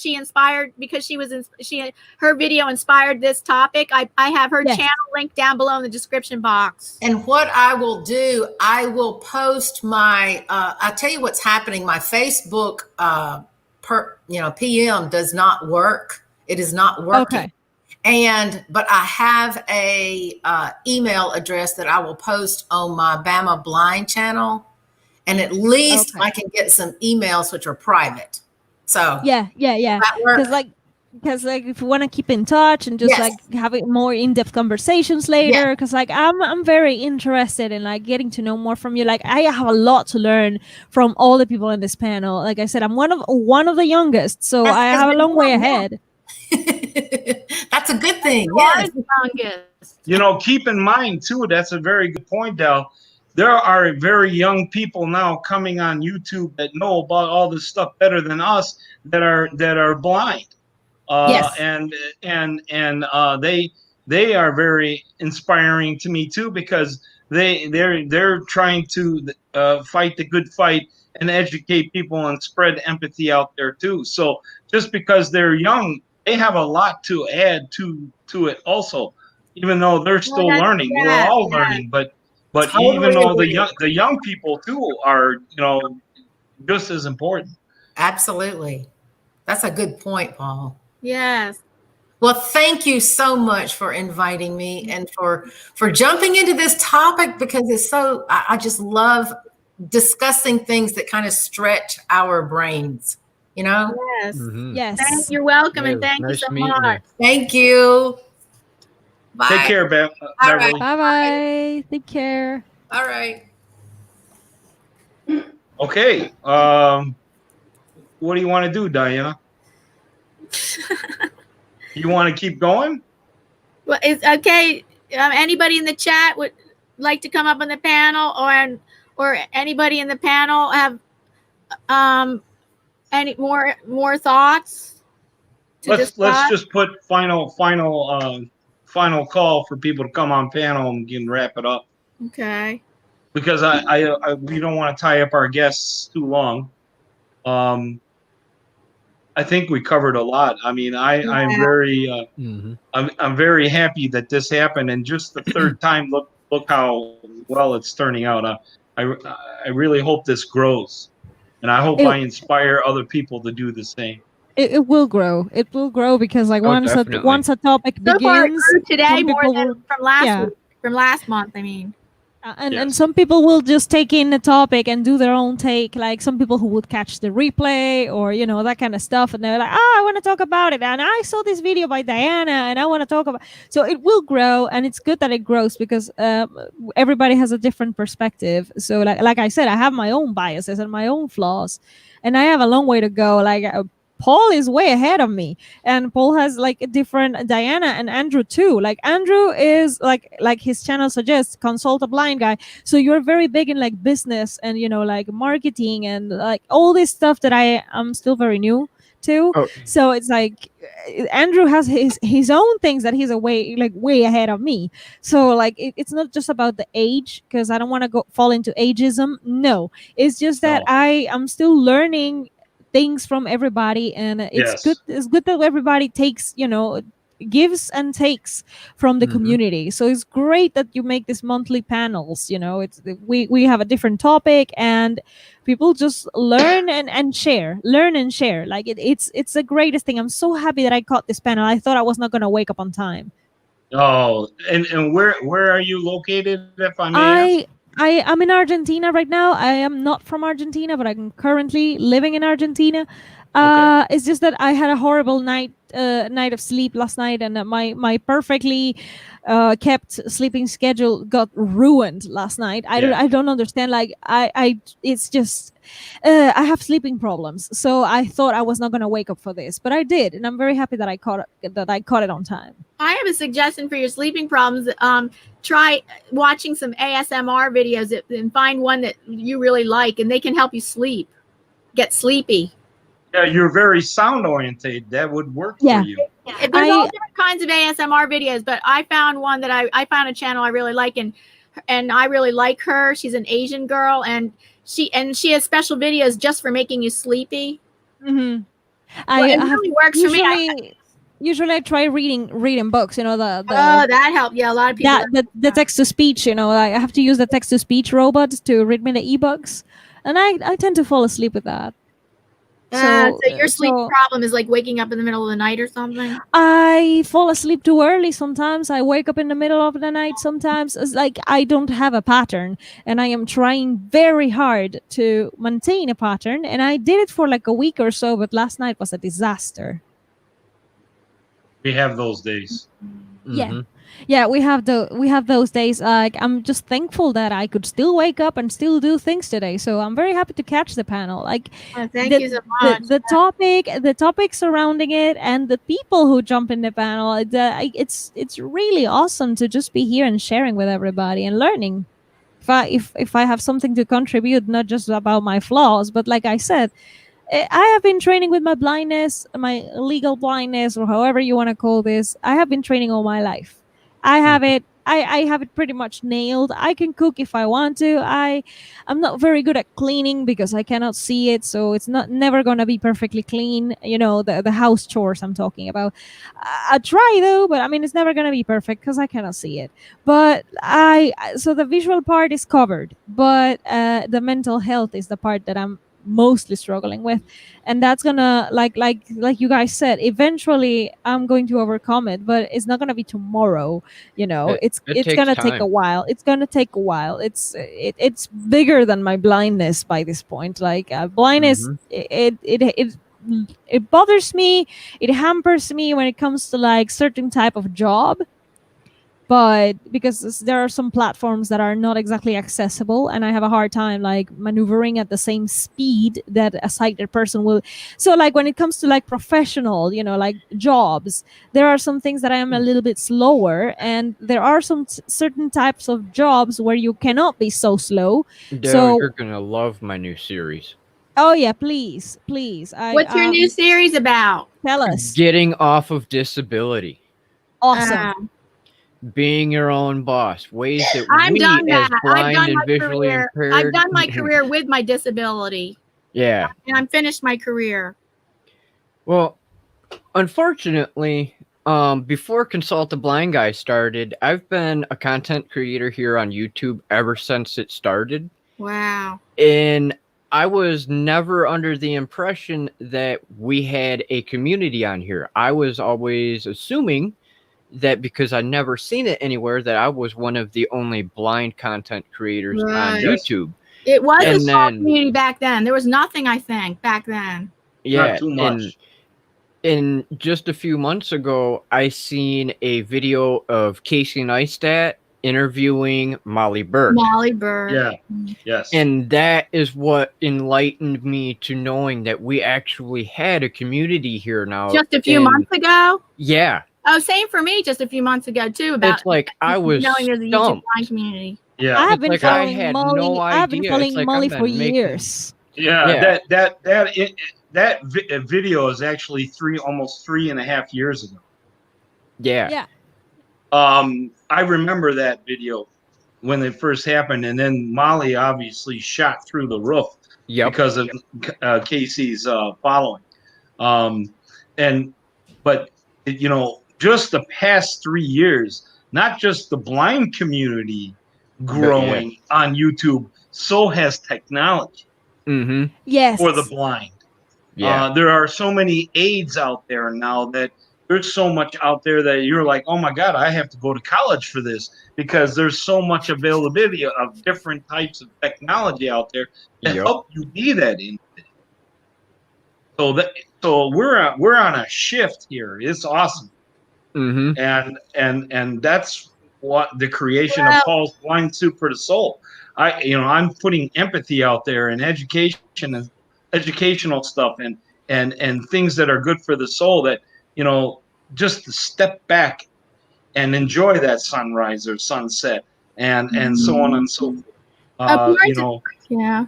Born to Be Myself says she would like to be on disability. She's legally blind herself and is having a horrible time trying to find even any work, and she would welcome being on disability. Born to Be Myself. Maybe you want to check out Consult.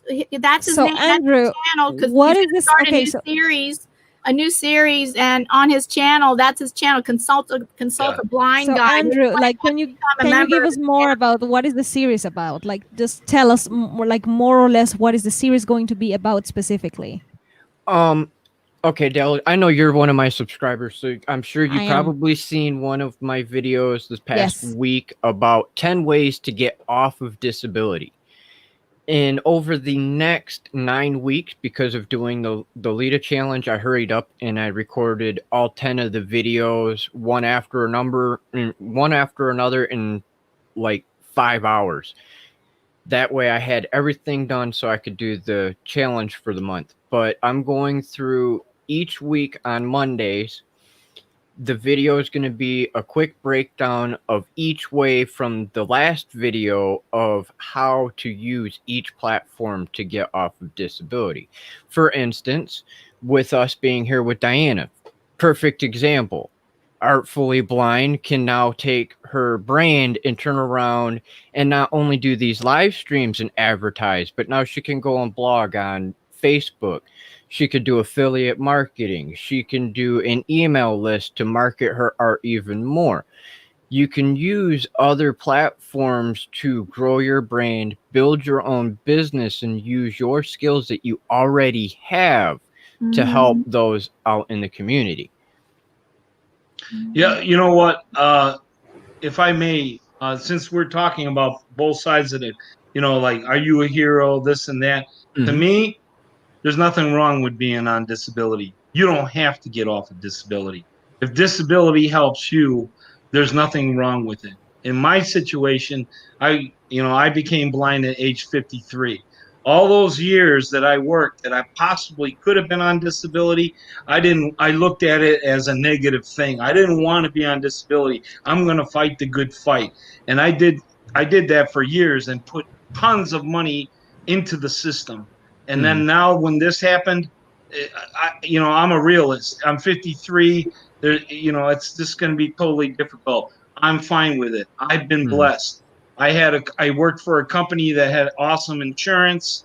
So when this happened, I ended up on short-term disability that became long-term disability through my employer and their insurance. And then so I ended up having still income coming in, because when you try to get Social Security disability through the government, you have to have no work, for at earned least income a year. for 6 months. 6 months. Oh, So up here in Michigan, it's a year. I was blessed to having that insurance to get me over that hump, and at the same time, that insurance company helped me get onto disability. They provided me lawyers and got me on there within 4 months. Sometimes it takes years for them to get on disability. Yep, I got took me there on years. 4 months, and obviously they did that for me. It was nice, but they're doing it for themselves, because then I'm off their books and I'm on the government.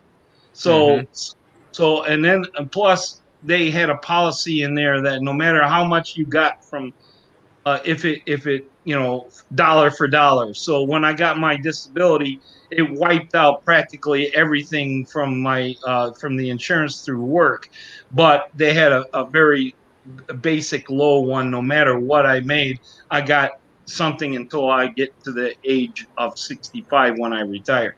So I'm blessed. I'm in a situation now that I'm not rich, but my stuff's taken care of. And I had parents that took care of me. I'm in a good situation. My house is paid for. I'm truly blessed. I'm blind. That's all. Yeah. I don't have any of those. Like I'm the complete reverse. I have nothing. Yes. It's like all on me. So Yes, I have to figure out, because nobody wants to give me a proper job. I am here just a simple volunteer. I do little jobs, student jobs, tiny jobs. I'm on the poverty line or even under it.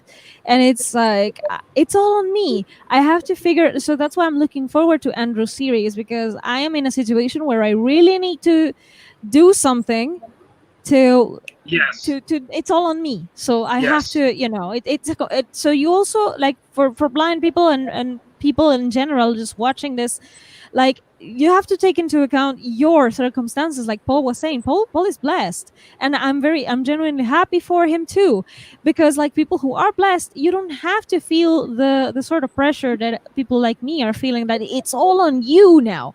So you really have to evaluate what are your circumstances and what are your potential solutions. Always, instead of just giving up on things, which is my endless battle, I'm always at the edge of giving up.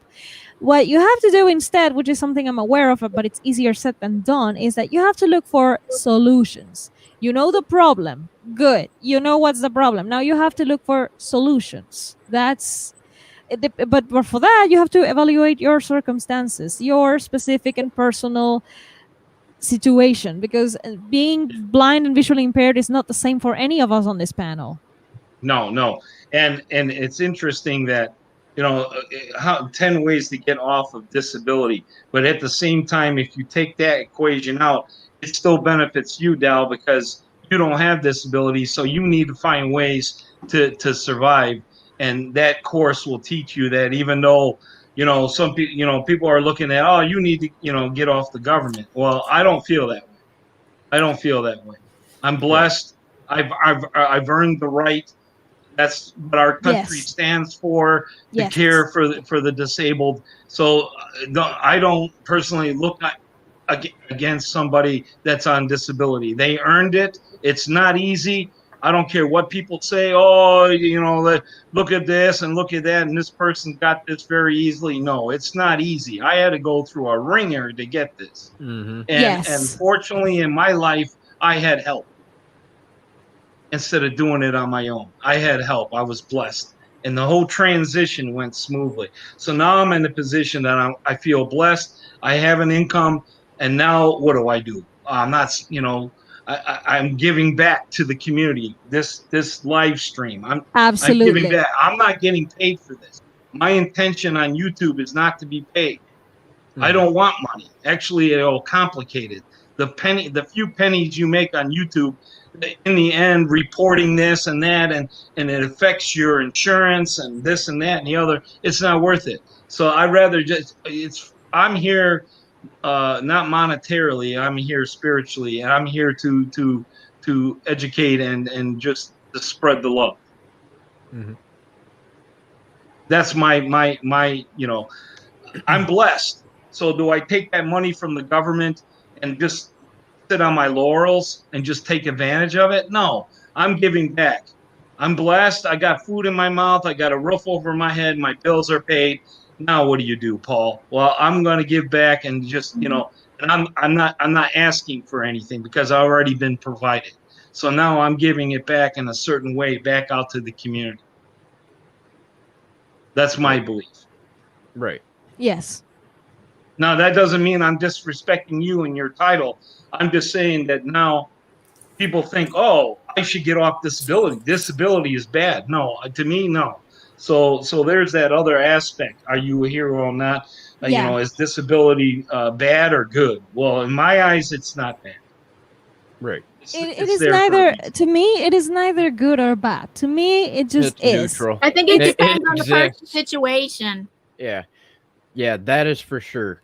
It just is. I don't think it's neither or. It's just what it is. Some people have this disability. Some people have another disability. Some people, it really. I don't go with the good versus evil narrative, and I'm a writer. Surprise, and I don't do that. I am very neutral in the sense that I don't think everybody is good or bad. It's just like there are different circumstances. So that's why I brought that up. Like, you have to evaluate. Like, if I were in a situation like Paul's, where I was blessed, and I was in a situation like Paul's, not in the same degree, but for example, when I lived in Hungary as a resident, even, because it doesn't matter, you were a resident and you were a student. So being a blind resident of Hungary, I had access to free public transportation in Budapest and a 90% discount on every national transport line, so outside of Budapest. So I was blessed with the mobility that I could go wherever the crap I wanted in Budapest and in Hungary if I had a little pocket money, and I could take a train cheaper than anybody else and go to these summer places that people were going to. I was blessed, and I did not feel like, oh, I'm taking advantage. No, I am a blind resident student, and I can do this. It was a blessing, and I took it. And what was I doing whenever I heard tourists that language, because I speak a couple of languages, I was like, oh, excuse me, I just heard that you were looking for this and that place. Because I had free transport, I didn't have to worry about, oh, this is my last ticket or something like that. So I would just take a tram with them, take the bus with them, take them to wherever they wanted, because I had the time and I had the ticket. So I could just do it. And I was helping tourists left and right, not paid, just because I wanted to. So I totally see where Paul is coming from with this. And to an extent, I agree. It's just that my circumstances have changed. And now it's like, you really, and with the pandemic situation, with all the situations in 2020, things have changed. And I have to really battle the mental health, battle the depression, try to keep a sleeping schedule, and like try to see what I can do online, not just as a writer, but maybe do some translations, see what I can do. I mean, help people around, try to make some monetary out of it because I need it, because I don't have the support. So like, it really, guys, everybody watching this, just evaluate your particular circumstances, see what's the problem, and try to look for solutions. And if you cannot find solutions, reach out.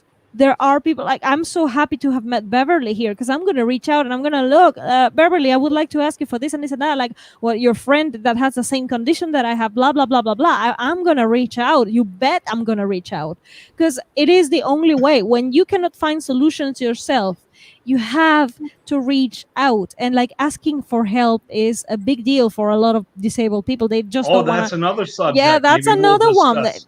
Yeah. What's the other subject? Asking for help. Yep. Asking for help. I hate asking for help. I know. I honestly But you know hate what? it because I'd never get it, so that's why I quit asking. Oh. If you ever need, Andrew, I know you are very like entrepreneurial and business oriented. If you ever need translations for Spanish, or I could refer you to someone who speaks Finnish, probably, because I do speak Finnish, but not really as good to translate. But I could refer you to people. So like, if you need translations ever, like, please don't be afraid to ask me, because I will make a space for you. I cannot translate a book for you because a book is too much, and again, my eyesight would get tired, and I need loose deadlines. I cannot work on a tight deadline for a translation like that. But if you ever need translations for like short form text for your business or whatever, I'm here. I'm right here. That's something I can do. Thank you, Dale. Absolutely. That will be Diana. I think that will be a great next topic for another panel. Will be like asking for help and networking as a disabled person. Okay. Yes, yeah, that would be great. Yeah, and if you could join us, maybe you can talk a little bit about your program and help people. I'll be there. Yes, only if you join us.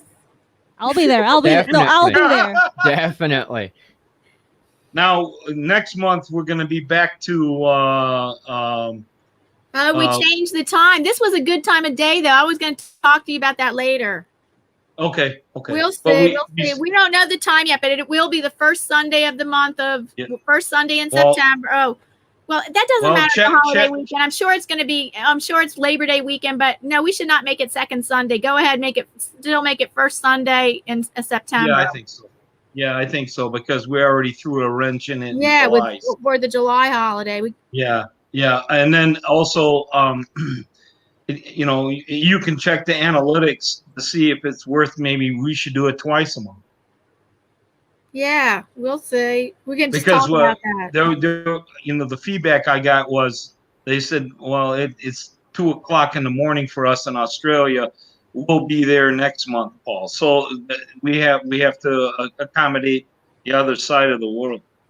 Yeah, we are currently accommodating Europe because it's still early enough in Europe to catch this. Yes. So like, but Australia, and Argentina's in that time UK zone this year. I didn't know if we accommodated South America. What's the time there for you?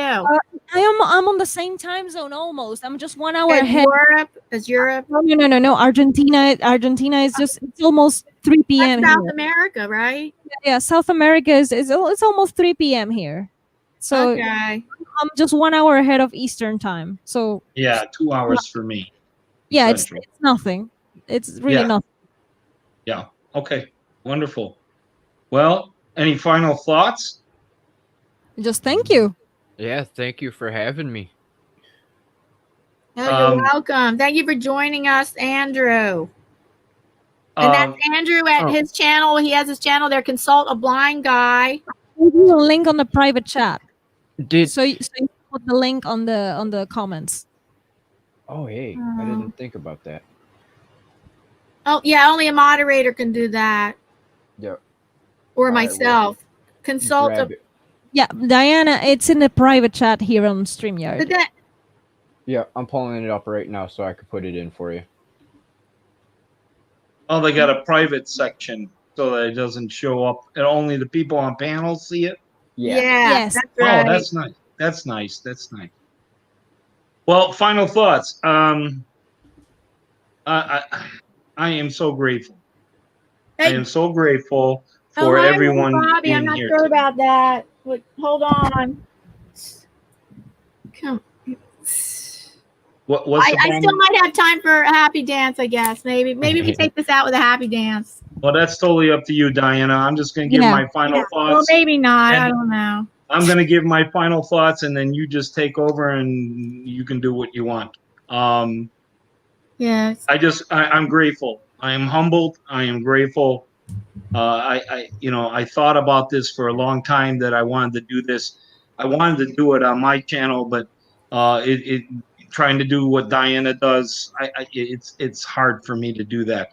And maybe one day I'll learn it and sit down and take a couple college courses and handle all that on a laptop. It's just hard for me to see. I do everything on my phone, and it's so much easier that's on what my phone. you said you might try doing it on an iPad. Yeah, I got to get an iPad too. It's I money. see, Andrew, how I attach it to my hand. Yes, I know. I like that. Oh, I was yeah. telling Andrew. Maybe I'll be able to do it that way, StreamYard. I don't know, That's but how I attach it to my hand, and then I zoom it. I zoom this up so I can see the without me having to keep going. I don't read it on StreamYard. I read it off of Yeah. YouTube right, but you're chat. Yes. running StreamYard on your laptop, though. Yeah, StreamYard Yeah. on a laptop So and you're YouTube switching chat, back and forth. YouTube chat I mean, on my iPad. I can follow the chat with my phone. It's not a problem. It's I doing do the same. StreamYard Yep, and that's what getting I'm doing. people on. So I'm grateful that Diana came into my life, and she said, "I'll help you," and we do it on her channel. So I'm very grateful for this happening because I had a vision, if you will, of this, and that why did this happen to me? I've had struggles all my life with 2 cornea transplants. I've been blind before, not totally blind, but where everything is just white.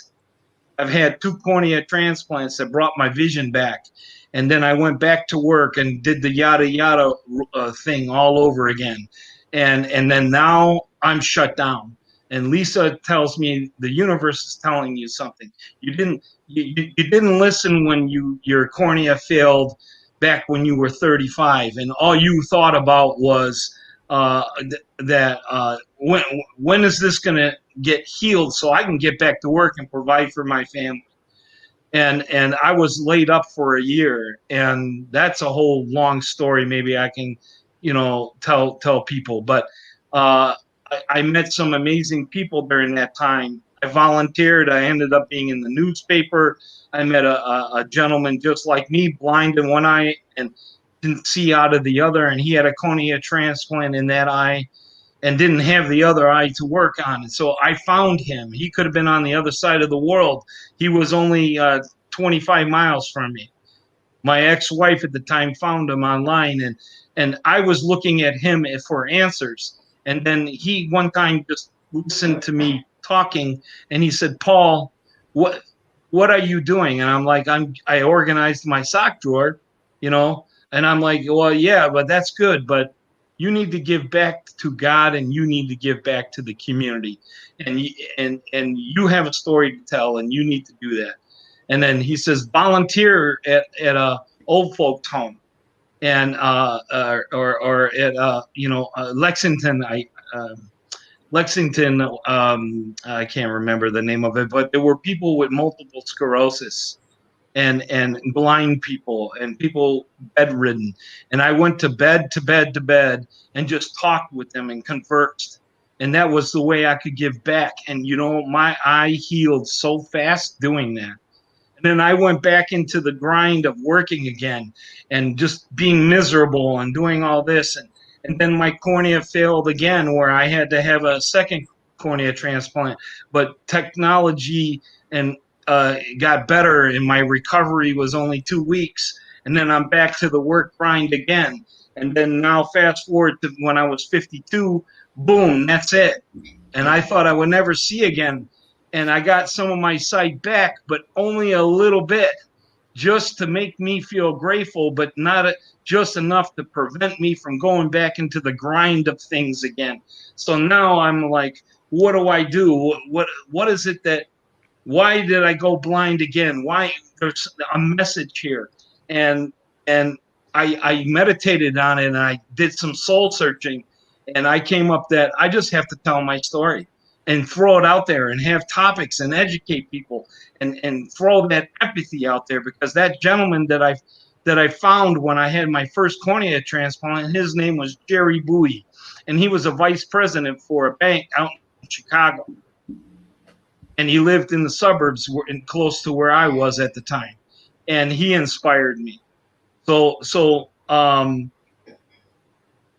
just grateful that this is happening. I'm so grateful for it. Those are my final thoughts. Back to you, Diana. I love you all. I really do. Everybody out there in the chat, everyone that's going to watch this replay, be inspired. Be you. Share your soul. Just throw it out there. Diana, I love you guys all. I love you all. Is it me, or does Paul sound like Luria yesterday for Lita? I don't like why I can't. Her telling us that we had to come out, tell our story, get over the nerves, and start sharing. Well, she didn't say tell our story, but yeah, you're right. I mean, yeah. For me, I'm telling my story. For you, it could be something get else. Over the nerves. For Dell, it could be her expressing in a writing. I mean, for me, it's sharing my life with everybody. Yeah. Everyone doesn't have to share their life, but they can share a story or something. We're all different, and we just need to throw it out there. Yeah, it just made me think of what they were telling us yesterday. Yes, we're both, Andrew and I, who's consult a blind guy, that's Andrew, and I are in a 31-day August challenge. It just started yesterday on August 1st for live streaming, to improve our live streaming, and but we're doing it in a private Facebook group. We do it privately. I'm doing it in both. I'm actually doing the challenge in the Facebook group and on my channel. You're doing it two times a day, but and the host of it is Luria. Her name is Luria, and then also David. They're both the co-hosts of this. They own a company, and live streaming. Eventually, like in the third week, they do try to pitch their company at you, but it's not that bad. I heard, and whatever, that people get so much out of this 31 day. They do it in April and they do it in August. And every day there's a prompt, and that you have to answer the questions and whatever, respond to the prompt in a Facebook live, in a live stream that you have to do within the Facebook, in their private Facebook group. So that's who Luria is. We're in a challenge, and that's how I met Consult a Blind Guy Andrew. I just met him yesterday. He's a new friend. Yeah, it's awesome. I was so excited when I seen your video, because it's like, oh my God, thank God I'm not the only blind person no more. Yeah. Same. Yeah. I always knew that Molly was there, like Molly Burke. Like I followed her for years, and James Rath and Matt from Blind to Billionaire. But they were big channels, and I was like, I'm a tiny channel over here. I'm teeny tiny. Nobody knows me. But I was like, okay, but at least they exist, so I can. Oh, Tommy Edison too. Tommy, I also followed Tommy. Tommy is also another one that I followed for years. But they are all like the original. Yeah, he was the OG blind YouTuber, and so it's just like I just felt that I was too tiny to hang out with them or something, because that's right. Molly has so many. Very intimidating. Would even get acknowledged by them. No, right? I mean Molly has so many comments. It's kind of hard for to once you become that big. I'm not saying that's personal. I'm saying that once you become that big, managing all the comments, it's impossible. Yes. It's impossible. Yes. She not gonna see me, Yeah. Yeah. But so that's why I was a little afraid. We extend our invite for this. Diana and I we send out invites everywhere. We work on it as a team. Yeah, we got Molly and Tommy address. We put it on their comments on their channel. And Tommy Edison even has a web page where you can email them directly. I've done that. So No, Molly's mom asked me why I didn't share my link one day, and it's like I didn't want to be disrespectful, because that was my first thought. It's like I don't want to go on and just share my link on Molly's page. Yeah, that's true. But I looked at it as that is a deterrent, because maybe one day they would, Mm-hmm. or even, God forbid, is it wrong to one of her subscribers see that and join us on panel? Maybe that could be a connection, a bridge. And then, I think even though that might help them, because we fell through the cracks, and maybe a subscriber of them saw that link and then they went to our chat, and then all of a sudden they're like, wow, this is amazing. I need There's to a get a hold whole of Molly. community. Go, whole community And then of blind Molly's people. like, oh, wow, I didn't know that. And then she sincerely comes. So I look at it that don't be deterred. Don't put more things in there than needs to be in your brain. You come up with a path that you wanted to go. You shouldn't have been hesitant to put your link on that chat. Go ahead and do it. Don't worry about what people think, because it might be a good thing that you did that. Right. Any final thoughts, Diana? No, so no, we're going to wrap it up. Thank you so much for everybody that joined us. It's the first Sunday. It'll be again. Well, we might be doing this twice a month. So just keep your heads up or whatever about if we're going to be doing this bi-monthly or once a month. I'm not sure. Well, right now we're doing it once a month. The first Sunday of every month, but we're not sure about the time.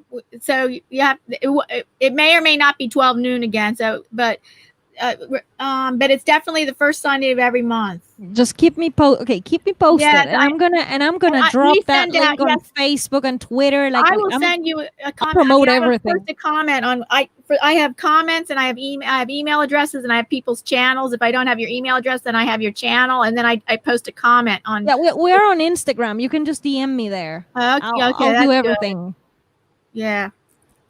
Yeah, I don't have Twitter or Instagram. I'm on Facebook. I'm everywhere. Yeah, I'm everywhere too, because of my career. I'm as a creative, you have to be everywhere, because people can find you on different platforms, and the platform that they prefer the most, you should be there. As even if you don't post very often, but you should be there so they can keep in touch. Yep. I'll save that for the next panel. So Nick Rock said Thank promotion isn't always welcome. So so it's sometimes smart to be careful and check if it is okay first. Yep. Yes. Yeah. Yeah, can be a problem in many different places. Yeah. Okay. But I think as an individual, if somebody wanted to put a link on your comments on one of your videos, Diana, can you block that or no? You can remove the comments. Sometimes YouTube holds it for review or marks it as spam, and sometimes the comment does come through. Sometimes the comment with the link in it does come through. Most of the time it does come through. I found out it does go through. Yeah. And if you don't like it, you can delete it. It's up to you. Yeah, because that's important, because half our communication to the blind community is us dropping links. I already figured that out before. That was a concern of mine before, but it's not anymore. Good. So I think we're going to rotate the time. So we did the 12 o'clock, so we're probably going to be back to 4 p.m. Eastern time. Okay, we don't know that, but we'll confirm that later. Yeah. But it's definitely the first Sunday of the month. She's the boss.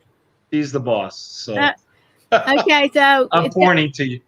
I know, that's good. The next one definitely is the first Sunday in September, even though I think that is Labor Day weekend, but I don't think many people are doing a holiday thing anyway, and it messes things up if we keep going first Sunday, second Sunday, first Sunday, whatever. Yeah, we will just make sure to promote, like, when is it going to be the next one on social media so people can find it and tag people and stuff like that. And everyone can share this. Yep. Sharing this out to your social media and encouraging them. Well, yeah, it's usually the week before. If you try to promote it way before, that's not good. We try to promote it. We start promoting it the week before. Yeah, but I'm just saying on this replay. I'll make it a regular promotion. Oh, thank you. Please like and share this video, this replay. Mm-hmm. Yes, please like, share, and please like and share this replay. Yep. Okay, I guess Share we're the gonna wrap replay. this up. We're gonna wrap this up. Thank you so much for people, Diana. for Andrew and So Doll. are you dancing, Diana, or no? No. No, okay. You can see Diana dance. Go check her out. Subscribe, like her channel, everything. You'll see her dance On on my her Tuesday replay. and Wednesday, and also on my Tuesday, Wednesday, and Friday live streams. Sometimes it's happy dance finger puppet dancing, or sometimes it's me happy dancing with a light show and crazy glasses. I have 18 pairs of crazy glasses. Awesome. So thank you guys. I'm gonna be heading out shortly after. So thank you, and Bye, I will see you next everybody. time. Bye in the chat. Bye. Thank you to my moderators. Thank you, everyone. Love you all. Thank you. Bye, Thanks everyone. again, Diana. We'll see you next time. No, I'll see Andrew's video today because we're gonna see each other's video every day for 31 I'm days. getting ready to do my Lita challenge next. Yeah, that's what I'm gonna do in about in a half an hour. All right, I'll be looking for it. Okay. All right. Thank you, Andrew. Thank you, Dal. Thank you, for Paul. everyone else that came into the panel and everyone that participated in the chat. Thank you.